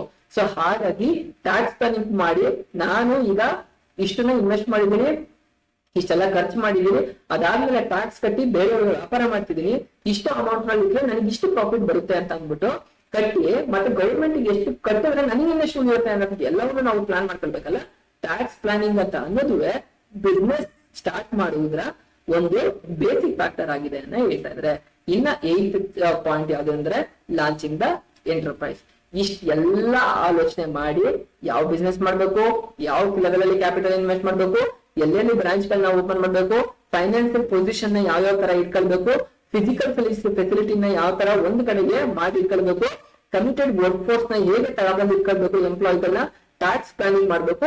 ಇಷ್ಟೆಲ್ಲ ಮಾಡಾದ್ಮೇಲೆ ನೀವು ಒಂದು ಬಿಸ್ನೆಸ್ ನ ಫಸ್ಟ್ ಯೋಚನೆ ಮಾಡಿ, ಇಷ್ಟೆಲ್ಲಾ ಫ್ಯಾಕ್ಟರ್ ನ ಯೋಚನೆ ಮಾಡಿ ಫೈನಲ್ ಆಗಿ ಲಾಂಚಿಂಗ್ ದ ಎಂಟರ್ಪ್ರೈಸಸ್ ಅಂತಂದ್ರೆ ಎಂಟರ್ಪ್ರೈಸ್ ಒಂದು ಬಿಸ್ನೆಸ್ ನ ಫೈನಲ್ ಆಗಿ ಓಪನ್ ಮಾಡ್ಬೋದು ಅಥವಾ ಸ್ಟಾರ್ಟ್ ಮಾಡ್ಬೋದು. ಇದೆಲ್ಲ ಒಂದು ಬಿಸ್ನೆಸ್ ಸ್ಟಾರ್ಟ್ ಮಾಡಕ್ಕೆ ಇರ್ತಕ್ಕಂತಹ ಬೇಸಿಕ್ ಫ್ಯಾಕ್ಟರ್ ಆಗಿದೆ ಅನ್ನೋದು ಹೇಳ್ತಾ ಇದಾರೆ. ಸೊ ಫಾರ್ ಗೈಸ್, ನೀವು ಈ ಚಾಪ್ಟರ್ ಅಲ್ಲಿ ಏನೇನನ್ನ ಕಲ್ತಿದ್ದೀರಾ ಒಂದು ಫೈನಲ್ ಆಗಿ ಬ್ರೀಫಿಂಗ್ ನ ಮಾಡ್ತಾ ಹೋಗೋಣ. ಅಫ್ಕೋರ್ಸ್ ನಿಮ್ಗೆ ಇನಿಷಿಯಲ್ ಸ್ಟೇಜಸ್ ಇಂದ ನಿಮ್ಗೆ ನಮ್ಮ ಇಂಡಿಯಾದಲ್ಲಿ ಬಿಸ್ನೆಸ್ ಯಾವ ತರ ಡೆವಲಪ್ ಆಯ್ತು, ಬಿಸ್ನೆಸ್ ನ ಮೀನಿಂಗ್ ಏನು, ನಮ್ಮ ಹಿಸ್ಟ್ರಿ ಯಾವ ತರ ಇದೆ, ಹರಪ್ಪ ಅಂಡ್ ಮೊಹೆಂಜೊದಾರೋ ಟೈಮ್ ಇಂದ ಹಿಡಿದು ಸಿವಿಲೈಸೇಷನ್ ಅಲ್ಲಿ ಹೇಗೆ ಡೆವಲಪ್ ಆಯ್ತಾ ಮತ್ತು ಇಂಪ್ರೂವ್ಮೆಂಟ್ಸ್ ಯಾವ ತರ ಆಯ್ತು, ಟ್ರೇಡ್ ಸೆಂಟರ್ಸ್ ಗಳು ಯಾವ್ಯಾವಿತ್ತು, ಮೇಜರ್ ಆಗಿ ನಮ್ಮ ದೇಶದಿಂದ ಎಕ್ಸ್ಪೋರ್ಟ್ ಆಗ್ತದಂತಹ ಐಟಮ್ಗಳೇನು, ಬೇರೆ ಕಂಟ್ರಿಯಿಂದ ನಮ್ಗೆ ಇಂಪೋರ್ಟ್ ಮಾಡ್ಕೊಳ್ತಂತಹ ಐಟಮ್ಗಳು ಯಾವ್ಯಾವಿತ್ತು, ನಮ್ ಇಂಡಿಯಾ ಸಬ್ ಕಾಂಟಿನೆಂಟ್ ವರ್ಲ್ಡ್ ಅಲ್ಲಿ ಇಂಡಿಯಾ ಪೊಸಿಷನ್ ಯಾವ ತರ ಇತ್ತು, ಅದಾದ್ಮೇಲೆ ನಮ್ಗೆ ಇಂಡಿಪೆಂಡೆನ್ಸ್ ಬರ್ಬೇಕಾದ್ರೆ ಬಿಸ್ನೆಸ್ ಸ್ಟೇಜ್ ಯಾವ ತರ ಇತ್ತು, ಅದಾದ್ಮೇಲೆ LPG ಕಾನ್ಸೆಪ್ಟ್ ಇಂಪ್ಲಿಮೆಂಟ್ ಆದ್ಮೇಲೆ ಎಕನಾಮಿಕ್ ರಿಫಾರ್ಮ್ಸ್ ಆದ್ಮೇಲೆ ಯಾವ ತರ ಚೇಂಜಸ್ ಆಯ್ತು ಅಂತ ಎಲ್ಲ ಇಷ್ಟು ತಿಳ್ಕೊಂಡು, ಅದಾದ್ಮೇಲೆ ಬಿಸ್ನೆಸ್ ಮೀನಿಂಗ್ ಅನ್ನ ಏನು ಅನ್ನೋದು ತಿಳ್ಕೊಂಡ್ರು, ಬಿಸ್ನೆಸ್ ಆಕ್ಟಿವಿಟೀಸ್ ಕ್ಯಾರೆಕ್ಟರಿಸ್ಟಿಕ್ಸ್ ಯಾವ್ದು ಅನ್ನೋದನ್ನ ತಿಳ್ಕೊಂಡಿದೀವಿ. ಬಿಸ್ನೆಸ್ ಪ್ರೊಫೆಷನ್ ಮತ್ತೆ ಎಂಪ್ಲಾಯ್ಮೆಂಟ್ ಗೆ ಸಂಬಂಧಪಟ್ಟಂಗೆ ಕಂಪಾರಿಸನ್, ಅದಕ್ಕೂ ಇದಕ್ಕೂ ಏನೇನು ಸಂಬಂಧಗಳಿದೆ, ಬೇರೆ ಬೇರೆ ತರದ ಕಂಪಾರಿಸನ್, ಅಲ್ಲಿ ಹೇಗೆ ಎಸ್ಟಾಬ್ಲಿಷ್ ಮಾಡ್ಬೇಕು, ಅದಾದ್ಮೇಲೆ ಅಲ್ಲಿ ರಿವಾರ್ಡ್ ಅಲ್ಲಿ ಏನಿರುತ್ತೆ, ರಿಸ್ಕ್ ಎಷ್ಟಿರುತ್ತೆ ಅನ್ನೋದನ್ನ ನಾವು ಕಂಪೇರ್ ಮಾಡಿ ತಿಳ್ಕೊಂಡಿದೀವಿ. ಅದಾದ್ಮೇಲೆ ಬಿಸ್ನೆಸ್ ಆಕ್ಟಿವಿಟೀಸ್ ನ ಯಾವ ರೀತಿ ಕ್ಲಾಸಿಫಿಕೇಶನ್ ನ ಮಾಡ್ಕೊಂಡಿದೀವಿ ಅನ್ನೋದು ನೋಡಿದೀವಿ. ಆಬ್ಜೆಕ್ಟಿವ್ ಒಂದು ಬಿಸ್ನೆಸ್ ನ ಮೇನ್ ಉದ್ದೇಶ ಅನ್ನೋದು ಏನು ಅಂತ ತಿಳ್ಕೊಂಡಿದೀವಿ. ಹಾಗೆ ಬಿಸ್ನೆಸ್ ರಿಸ್ಕ್ ಅಂತಂದ್ರೆ ಏನು ಅನ್ನೋದನ್ನ, ಬಿಸ್ನೆಸ್ ರಿಸ್ಕ್ ಅಂದ್ರೆ ಏನು, ಅದ್ರ ನೇಚರ್ ಏನು, ಬಿಸ್ನೆಸ್ ರಿಸ್ಕ್ ಆಗ್ಲಿಕ್ಕೆ ಏನೇನು ಕಾರಣಗಳಿದೆ, ನ್ಯಾಚುರಲ್ ಆಗ್ಬೋದು, ಹ್ಯೂಮನ್ ಕಾಸಸ್ ಆಗಿರ್ಬೋದು, ಎಕನಾಮಿಕ್ ಕಾಸಸ್ ಆಗಿರ್ಬೋದು, ಅದರ್ ಕಾಸಸ್ ಯಾವ್ಯಾವ್ದಿದೆ ಅಂದ್ಬಿಟ್ಟು ನೋಡಿದೀವಿ. ಒಂದು ಬಿಸ್ನೆಸ್ ಮಾಡ್ಲಿಕ್ಕೆ ಏನು ಫ್ಯಾಕ್ಟರ್ಸ್ ಗಳು ತುಂಬಾ ಇಂಪಾರ್ಟೆಂಟ್ ಆಗುತ್ತೆ, ಆ ಫ್ಯಾಕ್ಟರ್ಸ್ ಗಳು ಎಲ್ಲಾನು ನೋಡ್ಕೊಂಡೆ ಒಂದು ಬಿಸ್ನೆಸ್ ನ ಹೇಗೆ ಸ್ಟಾರ್ಟ್ ಮಾಡ್ಬೇಕು ಅನ್ನೋದನ್ನ ನೋಡಿದೀವಿ. ಸಿ ಗೈಸ್, ಇಲ್ಲಿಗಾಗಿತ್ತು ನಿಮ್ಮ ಫಸ್ಟ್ ಯೂನಿಟ್. ನಿಮ್ಗೆ ಈಗಾಗಲೇ ಕಂಪ್ಲೀಟ್ ಆಗಿ ಅರ್ಥ ಆಗಿದೆ ಅಂತ ಅನ್ಕೊಳ್ತೀನಿ. ಸ್ಟಿಲ್ ನಿಮ್ಗೆ ಏನಾದ್ರು ಡೌಟ್ ಇತ್ತು ಅಂತಂದ್ರೆ ನೀವು ಕಮೆಂಟ್ ಮಾಡಿ ಕೇಳಿ. ಟೆಲಿಗ್ರಾಮ್ ಗ್ರೂಪ್ ಲಿಂಕ್ ಕೊಟ್ಟಿದ್ದೀನಿ, ವಾಟ್ಸ್ಆಪ್ ಗ್ರೂಪ್ ಲಿಂಕ್ ಕೊಟ್ಟಿದ್ದೀನಿ, ಅದಕ್ಕೂ ಜಾಯಿನ್ ಆಗಿ. ಅದಾದ್ಮೇಲೆ ಇನ್ನು ಒಂದ್ ಏನಂತಂದ್ರೆ, ಈಗ ಕಂಪ್ಲೀಟ್ ಆಗಿ ನಿಮ್ಗೆ ಇನ್ಫಾರ್ಮೇಶನ್ ಅರ್ಥ ಆಗಿದೆ. ಈಗ ನೀವು ಮಾಡ್ಬೇಕಾಗಿರೋದು ಏನು ಅಂತಂದ್ರೆ, ಒಂದ್ ಜಿ ಪಬ್ಲಿಕೇಶನ್ ಅಥವಾ ನಿಮ್ಮ ಟೆಕ್ಸ್ಟ್ ಬುಕ್ ಯಾವ್ದಿದೆ ಅದನ್ನ ತಗೊಂಡು ಓದ್ಕೊಂಡ್ರಿ ಅಂತಂದ್ರೆ ಕಂಪ್ಲೀಟ್ ಆಗಿ ನಿಮ್ಗೆ ಅರ್ಥ ಆಗ್ಬಿಡುತ್ತೆ. ಸೊ ಇಲ್ಲಿ ತನಕ ಆಗಿತ್ತು ನಿಮ್ಮ first year PUC business studies ನ ಫಸ್ಟ್ ಚಾಪ್ಟರ್. ನಿಮ್ ಸ್ಟಿಲ್ ಏನಾದ್ರು ಡೌಟ್ ಇತ್ತು ಅಂತಂದ್ರೆ ಕೇಳ್ಬೋದು. ಮತ್ತೆ ನಾವು ಕ್ವಶನ್ ಪೇಪರ್ ಅಲ್ಲಿ ಯಾವ ಯಾವ್ದು ಇರುತ್ತೆ, ಇಂಪಾರ್ಟೆಂಟ್ ಕ್ವಶನ್ಸ್ ಗಳು ಯಾವ್ದು ಬರ್ಬೋದು ಅನ್ನೋ ಎಕ್ಸ್ಪೆಕ್ಟೇಷನ್ ಎಲ್ಲ ಇದೆಯಲ್ಲ, ಅದನ್ನ ನೆಕ್ಸ್ಟ್ ನಾವು ವಿಡಿಯೋದಲ್ಲಿ ನೋಡ್ತಾ ಹೋಗೋಣ. ನೆಕ್ಸ್ಟ್ ಕ್ಲಾಸ್ ಅಲ್ಲಿ ನೆಕ್ಸ್ಟ್ ಚಾಪ್ಟರ್ಗಳು ನಾನು ರೆಕಾರ್ಡ್ ಮಾಡಿ ಅಪ್ಲೋಡ್ ಮಾಡ್ತಾ ಇರ್ತೀನಿ. ಪ್ರತಿಯೊಂದು ಇಂಟ್ರೋ ಲಿಂಕ್ ಇರ್ತಾ ಹೋಗುತ್ತೆ. ಸೊ ಹಾಗಾಗಿ ಯಾವ್ದನ್ನು ಸ್ಕಿಪ್ ಮಾಡ್ದಂಗ್ ನೋಡಿ. ನಿಮ್ಗೆ ಏನಾದ್ರು ಡೌಟ್ ಬಂತು ಅಂತಂದ್ರೆ ಕೇಳಿ. ಮತ್ತೆ ನಾವು ನೆಕ್ಸ್ಟ್ ವಿಡಿಯೋದಲ್ಲಿ ಸಿಗೋಣ.